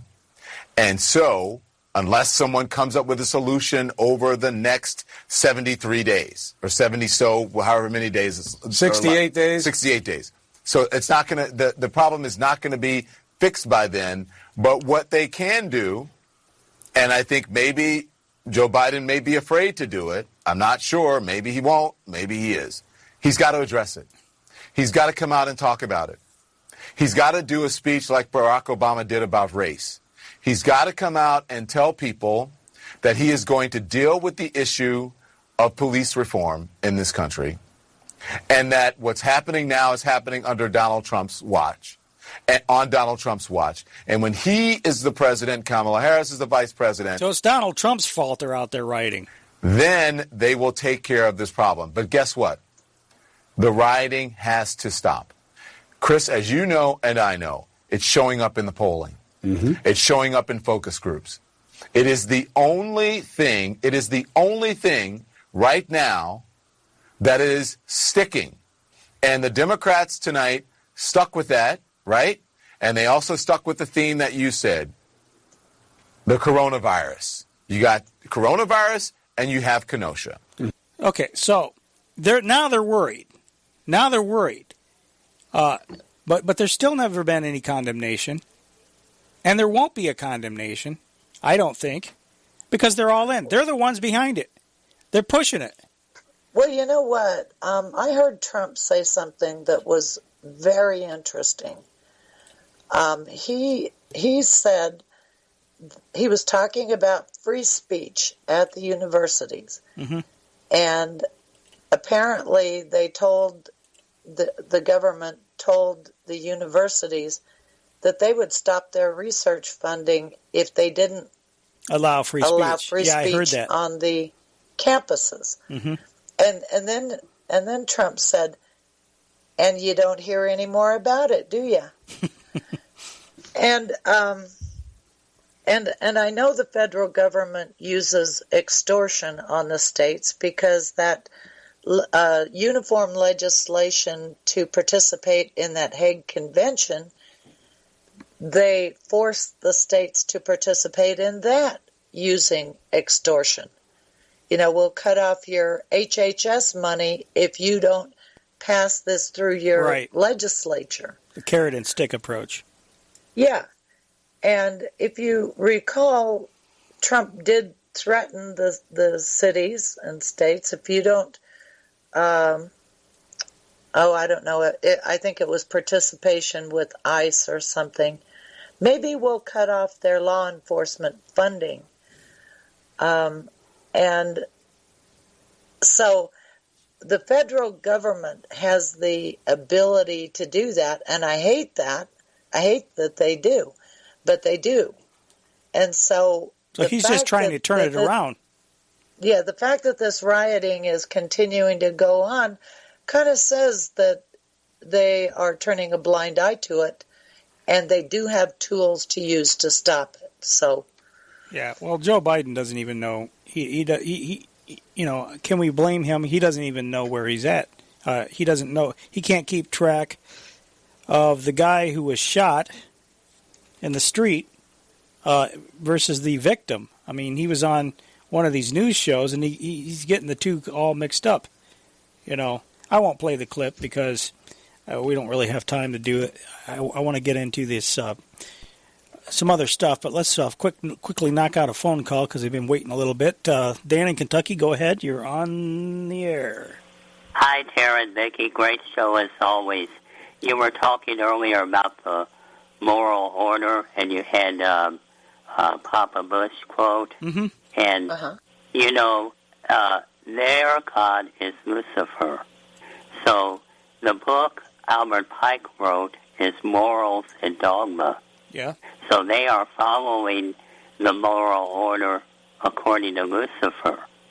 And Albert Pike was a general in the Confederate Army who was canned, and his regiment was decommissioned because they were absolutely brutal, had a bunch of renegades and Indians and whatever, and just slaughtered and murdered people, and the Union had one just as bad on the other side. So the point is, Mark Passio talks about he was an ex-Satanist priest, and he talks about the 9 sins of Satanism, and whereas we as Christians have pride as the worst of the 7 sins, their worst is stupidity. So they don't want to be seen as stupid. So you have this morality where you do everything to show this light of Lucifer, the morning star and all of that stuff, that is completely without emotion. Well, what's without emotion? The AI stuff now. Did you see where they have a plane that outgunned virtually an F-35 human pilot? So that means that the AI is increasingly better, and Google is working on AI that has 600 billion parameters, and Microsoft is working on one that has 1 trillion parameters. And the way they nanosecond human reaction is they use no emotion, but everything is sensors. So just like the nanotech that they want to put in your body, the little robots crawling around you mentioned, well, what they want to do, I think people should look up.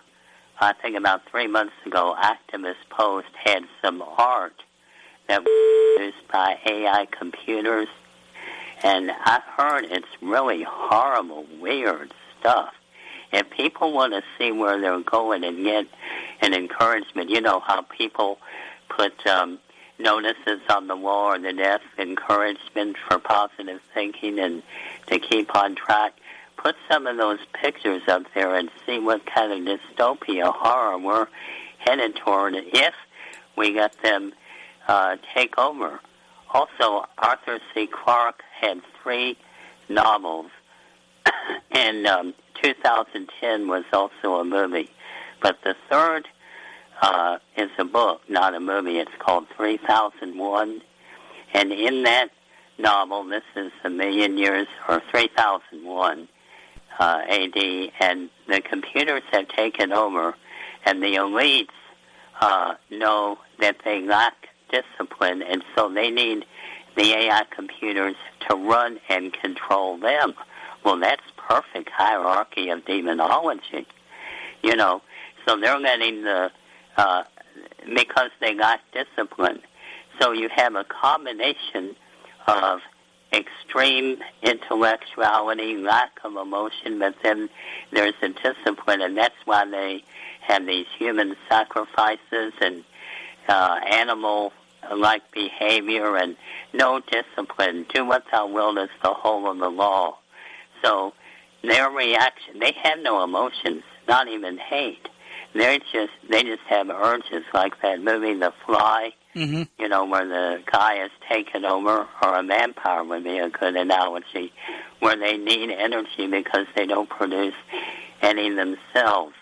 And Albert Pike's quote about the 3 world wars is a little overblown, because James Corbett did a report about a month and a half ago where he quoted that is coming from a book called The Devil in the 19th Century. And the way they found it was they took some parts of the text, the Pike letter that's in the British Museum, they put some in there and did a Google search and pulled up the original, and all it really was is from 1871, and it was anti-Catholic because Italy was getting united and against the Vatican, and, you know, the Italians taking over the Carbonari were terrorists, and Giuseppe Mazzini and all of that. But it shows that he didn't really, in that document, he did not really predict 3 world wars. And, you know, what they do is they keep modifying these things, because just like the Mossad's motto says, by deception we do war. Yeah. And now you're having all of these companies, like the NSA is holding your data at least for 72 hours, which doesn't sound long, but in the meantime, they're selling it to corporations overseas, which is illegal, and then they play with that data forever. So they're feeding you back, trying to measure your reactions and control you. Yeah. And like Vicky was just saying, you know, the deception is we're dealing with governance and not government. Right. Yeah. Well, I appreciate the call, Dan. I'm going to have to move on, but you're absolutely right. It's just, it's a full court press. I mean, there's no question about it. And as far as world wars are concerned, for sure, if it suits their purpose, they'll engineer one. If it doesn't suit their purpose, they won't. It's just that simple. That's right, but we can react because they are making mistakes like the Internet and homeschooling, and all of these are mistakes. So, you know, we can always slip in between the cracks because they want to deal with people in groups and they can't deal with people as individuals. That's why Mao Zedong said he feared not people with a gun, but a person with an idea. There you go. Very well said. Yes. Absolutely. Yeah, you're right. You're exactly right on that. And also I would say that in systems engineering, there is no emotion. There's only logic and efficiency. There it is. Hey, thank you, Dan. I appreciate the call there, friend. Logic. Yeah, Faulty logic. God bless. Yeah, God bless you. We'll talk to you later. Hate to rush people off, but unfortunately, we're loaded for bear today. And I wanted to say real quickly, getting rid of the politics thing, they are getting worried enough. Pelosi's now saying that there shouldn't be any debates. Don't tell anybody I told you this. Especially don't tell Joe Biden. I don't think that there should be any debates. I do not think that the President of the United States has comported himself in a way that anybody has any association with truth, evidence, data, and facts. I wouldn't legitimize a conversation with him, nor a debate in terms of the presidency of the United States. Now, I know that the Biden campaign thinks in a different way about this, but I thought what he did in the 2016 was disgraceful, stalking Hillary Clinton like that. I was disappointed that the press didn't say, go back to your station.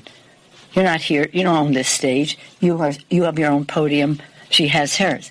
So I think that he'll probably act in a way that is beneath the dignity of the presidency. He does that every day. But I think he will also belittle what the debates are supposed to be about. And they're not to be about the skullduggery on the part of somebody who has no respect for the office he holds, much less the democratic process. Why else would he try to undermine the elections in the manner in which he is doing? So if Joe Biden asked you what I thought about it, I don't think that he should dignify that conversation with Donald Trump. You ask them any questions, both of them. Just take their own stage for any number of conversations about any subjects. Hold them accountable. What are they proposing? What is their vision? What is their knowledge? How are they going to get it done? How do they connect with the American people? Let that be a conversation with the American people, not an exercise in skullduggery. The exercise in skullduggery is what she's saying here, because it's very clear they're worried about Joe Biden's cognizant abilities. Yeah. You know, that's the only reason why she would come out and make that statement. And Biden, for his part, says, no, I'm going to debate him. So it'll be fun. And, Donald Trump is now saying that Joe Biden should have a drug test before the debate to make sure that he doesn't have performance-enhancing drugs in his system, which at this point might be I don't know, it might be something to consider, but I doubt they'll do they it. make everybody else the government makes everybody else take drug tests, don't they? Yeah, absolutely. So it's only fair. Trump actually, I think, is kind of like the embodiment of the global system. And I think they both are. I really think they both are. And I'm very worried about the states as well. I mean, because the biggest tyranny, Vicky, as we've already been saying, comes from the states.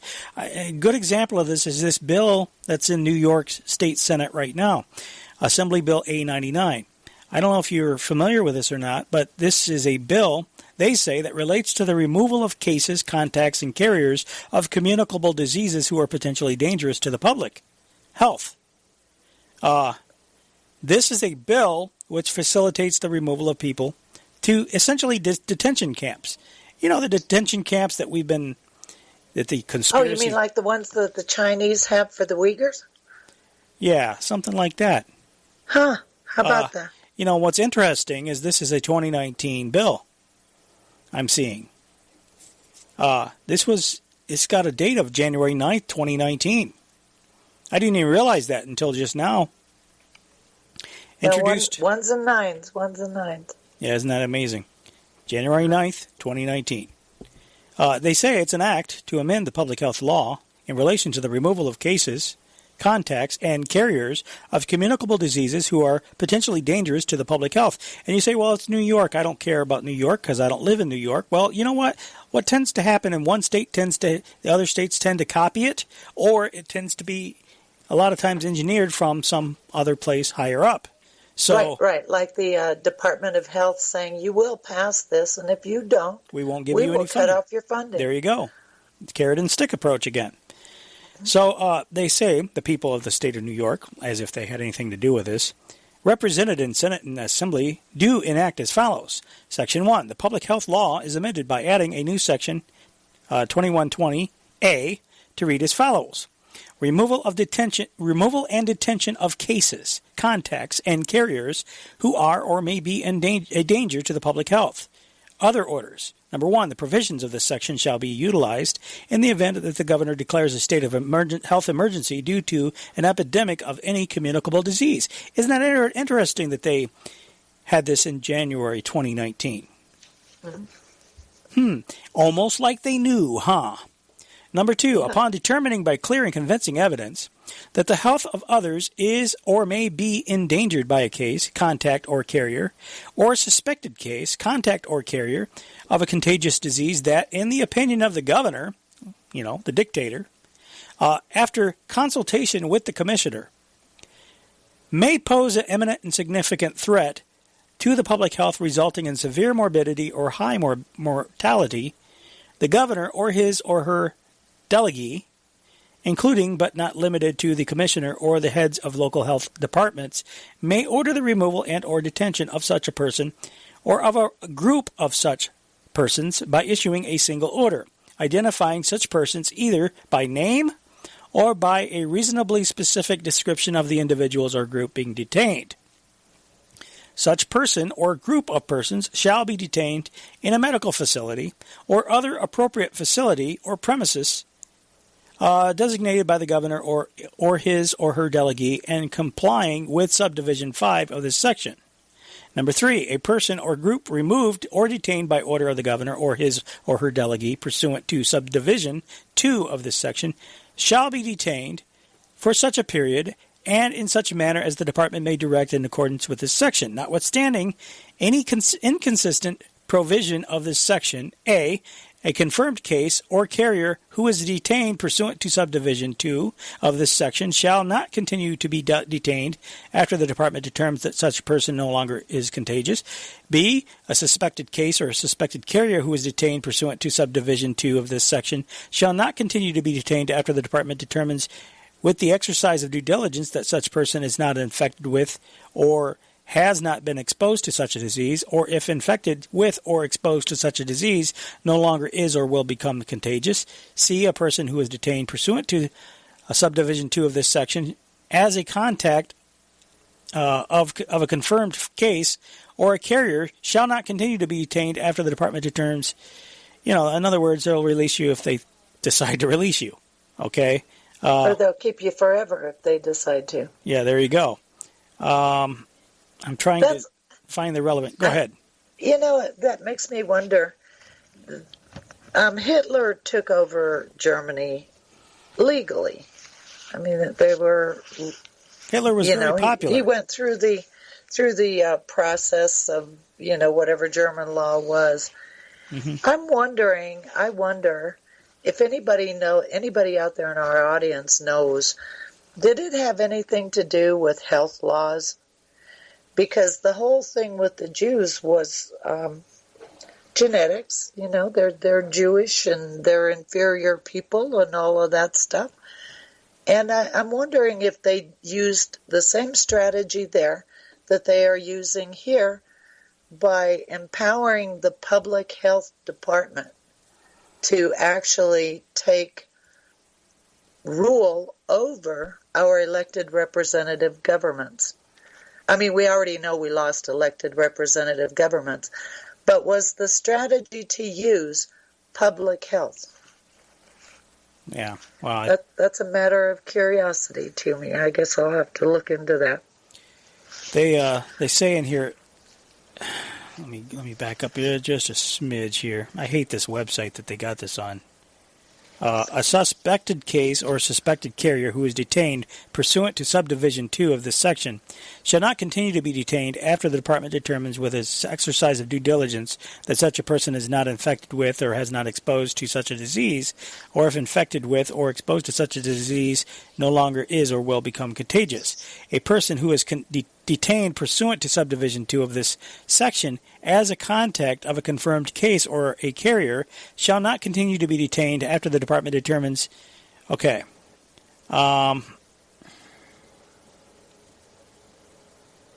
Forgive me. I'm trying to find the punchline of this. A person who's detained pursuant to the subsection 2 shall, as is appropriate to the circumstances, have his or her medical condition and needs assessed and addressed on a regular basis, and be detained in a manner that is consistent with recognized isolation and infection control principles in order to minimize the likelihood of transmission of infection to such person and to others. When a person or group is ordered to be detained pursuant to subdivision 2 for a period not exceeding 3 business days, such person or member of such group shall, upon request, be afforded an opportunity to be heard, Vicky. If a person or group detained pursuant to subdivision 2 of this section needs to be detained beyond 3 business days, they shall be provided with additional commissioner's order pursuant to subdivisions 2 and 8 of this section. When a person or group is ordered to be detained pursuant to subdivision 2 of this section for a period exceeding 3 business days, and such person or member, like a mental health court, and you tell the judge of the mental health court, I'm not nuts. I'm not crazy. Yeah, this is really alarming because they talk in here about providing legal counsel. So you are being arrested at this point. You are Arrested for a medical condition. Well, for a stated, for, I mean, or that under the allegation that you have it. Condition. Yeah, and again, this bill was introduced before this so-called pandemic ever came into the fore. When a person or group is ordered to be detained pursuant to subdivision 2 of this section for a period exceeding 3 days, such persons or member of such group requests release, the governor or his or her delegee shall make an application for a court order authorizing such detention within 3 business days after such request by the end of the first business day, following such Saturday, Sunday, or legal holiday, which application shall include a request for an expedited hearing. After any such request for release, detention shall not continue for more than 5 business days in the absence of a court order authorizing detention. Notwithstanding the foregoing provisions, in no event shall any person be detained more than 60 days without a court order authorizing such detention. Doesn't that make you feel better? The governor or his or her delegee shall seek further court review of such detention within 90 days following the initial court order authorizing detention and thereafter within 90 days of each subsequent court review. And any court proceeding to enforce an order of the governor or his or her delegee for the removal of or detention of a person or group issued pursuant to this subdivision, or for review of the continued detention of a person or group, the governor or his or her delegee shall prove the particularized circumstances constituting the necessity for such detention by clear and convincing evidence. A copy of any detention order by the governor or his or her delegee issued pursuant to subdivision 2 shall be given to each detained individual. However, if a court order applies to the group of individuals and it's impractical to provide individual copies, it may be posted in a conspicuous place in the detention premises. Anyway, I'm gonna leave it there. It goes on for some time, as you might imagine, but there's talk in that bill about contacting a reasonable number of people on the behalf of the detained, which leads me to believe, okay, so you're going to take away their cell phones then? So that it basically cut their communications out from the outside world during this detention? I mean, if it's really a health emergency that they're being arrested for, and I will use the word arrest, then why would you need to confiscate their communications abilities? Most people have a cell phone. If they're being detained, they should, for health reasons only, to prevent a typhoid Mary type of situation. Why would you need to cut their communications? Now, they don't say that overtly, but it's implied by the fact that they're saying that they're making provisions that a reasonable number of people on behalf of the detained will be notified, to let them know basically of the situation. Define reasonable. Well, I don't, that's what they say. Reasonable. Yeah, I know. What's reasonable indeed? Good question. In this world of unreasonableness. But that's New York Assembly Bill A99 of January 1st, 2019. No, I'm sorry, January 9th, 2019. And, where is it at now? Well, according to this, it's in committee. Apparently still an active, has it died in committee? Or has some other legislation taken its place? They've been trying to get this passed. There have been other versions. They say 2015 they were introducing other versions. 2017, this is a refiling. So where is it at now? And how many other states have similar provisions? We know the State Emergency Health Powers Act. We've talked a lot about that in the past. Had similar provisions that if you don't go along with a medical mandate or if you're perceived to be infected, they can mandatorily quarantine and mandatorily force you to be vaccinated. So this is a total police state. And yes, you're right, Vicky. They're using the health system to do it. They're using the perceived threat of a pandemic. And people aren't dropping dead. This thing, once again, kills less than 0.1% of 1% of the people it infects. As a matter of fact, there's so much fraud going on. InfoWars had an article. Texas County drops from 4,600 plus active COVID cases to under 100 after an audit. Funny thing, huh? After an audit. Yeah, so, we know the trickery that happened, between Idaho and Michigan. Yeah, that's true. Which I still am hard-pressed to understand. And then we have this, TruePundit.com. Mystery, as Joe Biden tweeted about the pandemic 6 months before America's pandemic and even before COVID-19 in China. This was a Joe Biden tweet, October 25th, 2019, at 4:32 p.m. He says, quote, "We are not prepared for a pandemic. Trump has rolled back progress President Obama and I made to strengthen global health security. We need leadership that builds a public trust, focuses on real threats, and mobilizes the world to stop outbreaks before they reach our shores." Unquote. Well, how about that? What a coincidence. Mental case Joe Biden seemed to have, he looked deeply into his crystal ball and he saw something on the horizon, evidently. Uh-huh. Otherwise, or maybe he's just really super lucky. We talked a lot about the mess going on in Australia. Did you want to get into some of that? I've got so much stuff here, it's unbelievable. Sure, I think it's important for people to understand that everything that's happening here is happening in other countries, and Australia is just running right parallel to us. So, well, I think they're running ahead of us in some ways. And so that's why we really have to pay attention to Australia. Before I do that, though, I'm going to deviate a little bit, Vicky. Not really. This is not really a deviation. It's really related to what we're talking about here, because I want to make sure I get this in. Right now, Florida is preparing to release genetically modified mosquitoes. Here's some more information about it. It's the one thing everyone can agree on. Mosquitoes are the worst. For some, they are simply the ruiner of picnics and camping trips. But for a huge fraction of the world, they are much more than a nuisance. Over 1 million people worldwide die from mosquito-borne diseases every year. And this is why some scientists are looking towards a totally new approach: genetically modified mosquitoes. In theory, their widespread release could lead to the total extinction of certain species of mosquitoes, eliminating the vector for so many deadly diseases. It's an extreme idea, but a future with GM mosquitoes flying freely in our world may not be that far away.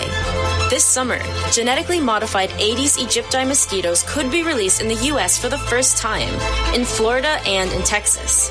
In May of this year, the EPA and the state of Florida unanimously approved an experimental use permit for millions of GM mosquitoes to be released in the Florida Keys for a landmark project.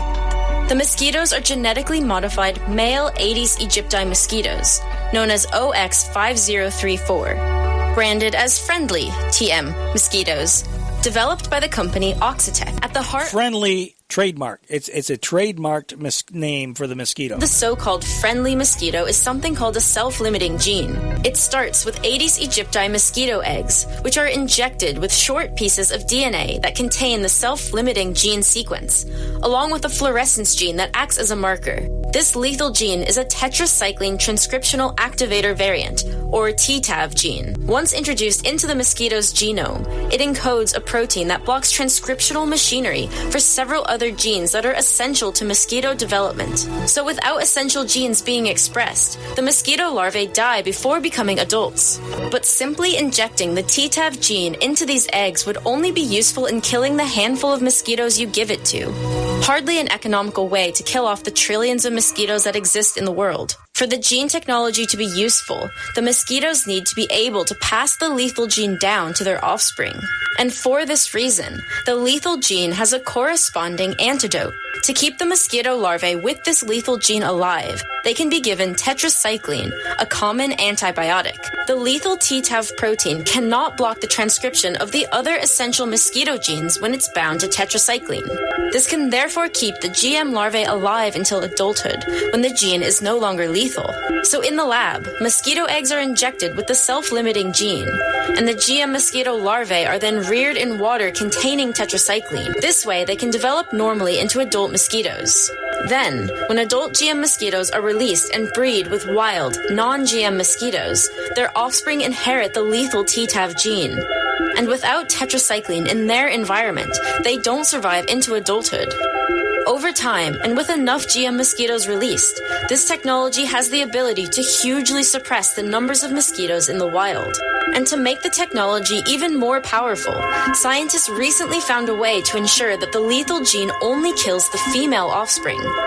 Because of this, one copy of the TTAV gene remains in some of the male offspring of the injected mosquitoes, who can then pass it on to some of their offspring. This allows the gene to kill more mosquitoes across multiple generations, until it eventually disappears from the gene pool after about 10 generations.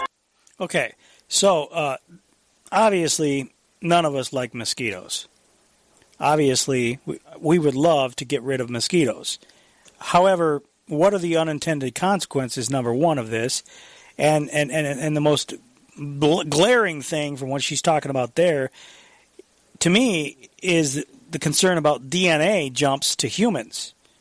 Okay? Right. So you got all this going on. That's what the whole deal with COVID is, what do they call it, a zoonotic disease or something, supposedly jumped from bats to supposedly humans. Well, what's going to happen? You're right. What's going to happen with mosquitoes? Well, the real issue with this story, though, is one that's not being talked about very much. I did a little digging, Vicky, on this company Oxitec that's doing this. Okay? And it didn't take me long to find that Bill and Melinda Gates Foundation has issued a grant for this purpose. I'm staring at a grant right now at the gatesfoundation.org website, where Oxitec is the recipient of June 2018, the purpose to transfer a self-limiting genetic platform into the malaria vector for future application in Mesoamerica and the Caribbean to reduce or eliminate this mosquito where it transmits malaria. Amount is $5,812,206. Oh, wow. Look at this. $5,812,666. Now, why would the amount be $5,812,666? Unbelievable. Psychological operation. But it also makes you wonder, we know what the solution to those mosquitoes is. It's called DDT. And we also know that everything that was said about DDT in the 1960s was not true. Yep. It wasn't, didn't make birds' eggs thin, so the birds didn't hatch. There's always other reasons for why they do things. It's just These like the ozone freon fraud. For God's creation. God's creation is people and animals and everything on Earth. Yeah, from labiotech.eu, Gates Foundation and Oxitec fight malaria with genetically modified mosquitoes. I'm not going to read the article. I'll put it in the show notes for people. This is an interesting dive. Philanthropy News Digest says Gates Foundation awards $4.1 million for mosquito engineering. This was back in June 25th of 2018. Yeah, these psychopathic technocrats, like Bill Gates, they will want to engineer everything. It's the end of humanity. With these people taking control over everything, the world is just their toy. Yeah, it's let's try this, see what happens. And let's try that, see what happens. I'll remind the listeners that it was Bill Gates that was talking about geoengineering the planet, supposedly to fight global warming, if I remember correctly. It was Bill Gates that was they were talking about using chemtrails, you know, those crazy whacked out conspiracy theorists who were talking about chemtrails for so many years, and all of a sudden Bill Gates comes out and says, hey, I've got an idea. How about we spray chemicals in the atmosphere, and how about we put basically a blanket the atmosphere so it blocks the sun and reflects the sun back out. So chemtrails, the very things that the conspiracy whack-nut, tinfoil hat wearers were talking about for years. Here's Bill Gates openly advocating this idea. Yes. And here we see from the Seattle Times. The accusers of people, they accuse people of being tinfoil hat and conspiracy theorists. They seem to have very short memories. And once it comes out that it actually wasn't a conspiracy theory, it's actually real, they don't remember that. Here we see from the Seattle Times, Vicky. Seattle Times has a headline, Mosquitoes are the new syringe? ? Seattle lab nibbles at malaria vaccine. Now they're talking about delivering vaccinations, and this was from January 4th, 2017. Talking about delivering vaccines through the vector of mosquitoes. They said getting bit by malaria-infected mosquitoes may seem like an odd way to protect yourself against the disease, but Seattle researchers have demonstrated that the unconventional strategy can work. In an experimental trial, 10 local volunteers bared their forearms to the blood-sucking insects, and no one got sick. Scientists reported Wednesday in the journal Science Translational Medicine. After the bites, the volunteers' bodies produce antibodies that could be potent enough to confer immunity to future infections. We are very excited. Woohoo! Said state team. He didn't say woohoo, but he didn't? I thought that was in there. Well, he may have put that in there. They didn't quote him on that. That was my addition. Stefan Capet of the Center for Infectious Disease Research in South Lake Union neighborhood. It's really a milestone in the development of a vaccine. It took Cappy, or whatever his name is, and his group more than a decade to reach that milestone. It may be another 10 years before they have a commercial vaccine based on an approach long considered intriguing but highly impractical. So, and how many federal dollars were spent on that when they could have spent, a few $100 on DDT. And here we see maybe $1,000 on an airplane to spray the infected area. They go on about this, but they say the research was originally funded by the Bill and Melinda Gates Foundation, which ended its support after the early volunteer got infected. The Department of Defense paid for the Department of Defense paid for the most recent trial. They said trail. I think they mean trial. And the National Institutes of Health will fund the next one. So it goes on from there. I won't read the whole thing. Obviously, we don't have time. But, and then we see from sciencemag.org, researchers turn mosquitoes into flying vaccinators. So this is a trend, and we should be very concerned that Oxitec, funded by the Gates Foundation, is releasing genetically modified mosquitoes in Florida right now. Very, very worrying, considering how they've done research and funded research about how mosquitoes can be used for vaccinations. Yeah, it's a world where there are no limits on science. They talk about ethics, but they don't have any. They have no clue. So, to Australia now. There's an anchor on Sky News in Australia by the name of Andrew Bolt. Australian media, apparently better than the United States, at least in certain sectors. At least they're questioning some of this stuff. Andrew Bolt described how bleak the current situation is in Victoria, Australia, and how they're now rationing food. And if you think that can't happen here, folks, look at how the store shelves have already went bare during the early part of the COVID chaos that has been unleashed. It can happen again. This is the global agenda.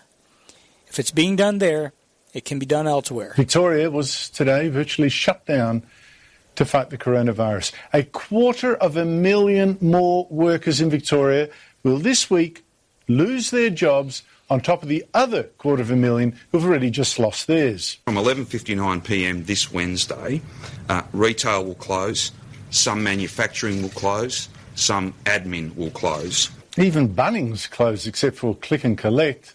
You can't go in the store. Abattoirs are even going to be cut back. Workers must now work in full PPE gear, which means we're now going to see in Victoria a form of rationing of meat in peacetime. There'll be enough for people to get what they need. Not necessarily what they want, but get what they need. I can't guarantee that everybody will get every product they want in the quantities they'd want.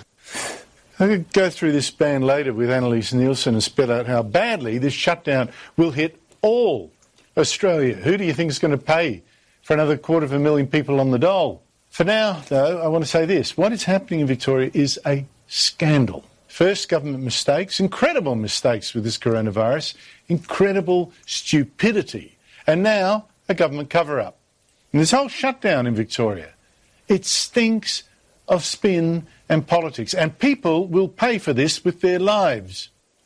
So he goes on to talk about the emotional toll the lockdown is taking and the suicides that have skyrocketed there, and then he talks about the death statistics. That is 1,500 more suicides this year, nearly half of them kids, largely because of lockdowns, to stop a virus that has so far killed 225 Australians, most of them over 80 years old. Does that seem seriously out of whack? OK, so Victoria is now in a severe lockdown. Another 250,000 people to be thrown out of work. More businesses shattered. Businesses already right on the edge. Our business is down over 95%, so it can't get any worse. We could go a whole day without seeing a customer. You know, we went days last week where we didn't see a customer. Well, it would normally be like I have 9 staff, and now I only have 3 because I've retrenched the rest, put it that way. Now, why is this Victorian government doing even more to the economy, more bans, all this, when it must know that the cost is horrendous in jobs, in money, in despair, in young lives? This is the only way to get these numbers under control, to drive them down low enough so that we can open up. OK, that's the official reason. Got to get infections number low enough. How low is low enough? No one knows. But it's true, Victoria had more than 600 new infections yesterday, more than 400 today. And a real tough clampdown for 6 weeks should do the trick to lower it a fair bit. But there's no guarantees, of course. But what is the aim here? Is it really to stop anyone at all from getting sick, whatever the cost? Or should it be simply to stop people dying, the most vulnerable? Because here is a very telling statistic. The number of Victorians who have died from this virus is 136. And how many of those 136 were actually in aged care homes? Many already fairly close to death. 113. Yes, 113 of the 136 Victorians to die were in aged care homes. The very old, the very frail. People who are, on average, according to the statistics, likely to stay in an aged care home for only 3 years less. Here is Premier Daniel Andrews announcing the latest deaths. 1 man in his 60s, 2 men and a woman in their 70s, 2 men in their 80s, 5 women and 2 men in their 90s. 8 of those 13 cases are linked to aged care. That is what this is about. Now, it's true, younger people do die of this virus as well. But overwhelmingly our problem is this. Governments, state and federal, let this virus get into aged care homes. That's where almost all the dying is happening. What do you think so far, Vicky?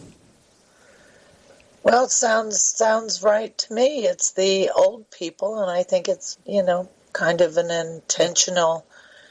Old people are not sustainable, Darren.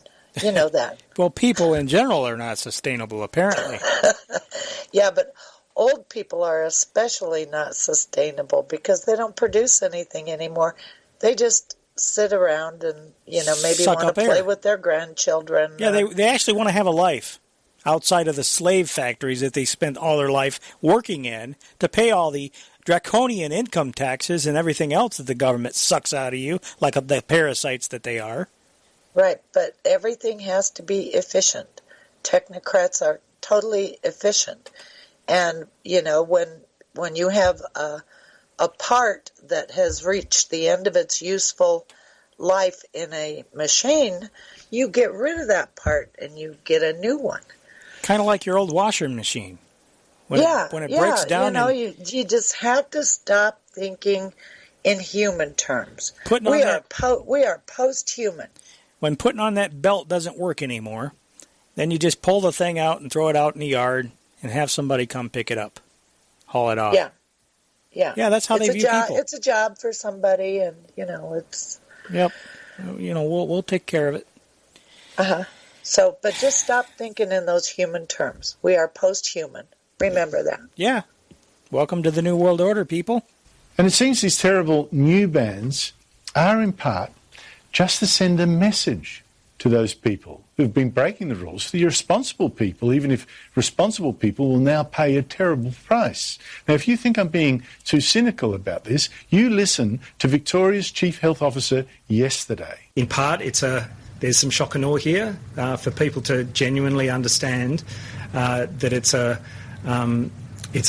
super challenging phase that we're in. We knew that it would be harder. We knew that it wasn't like the first wave.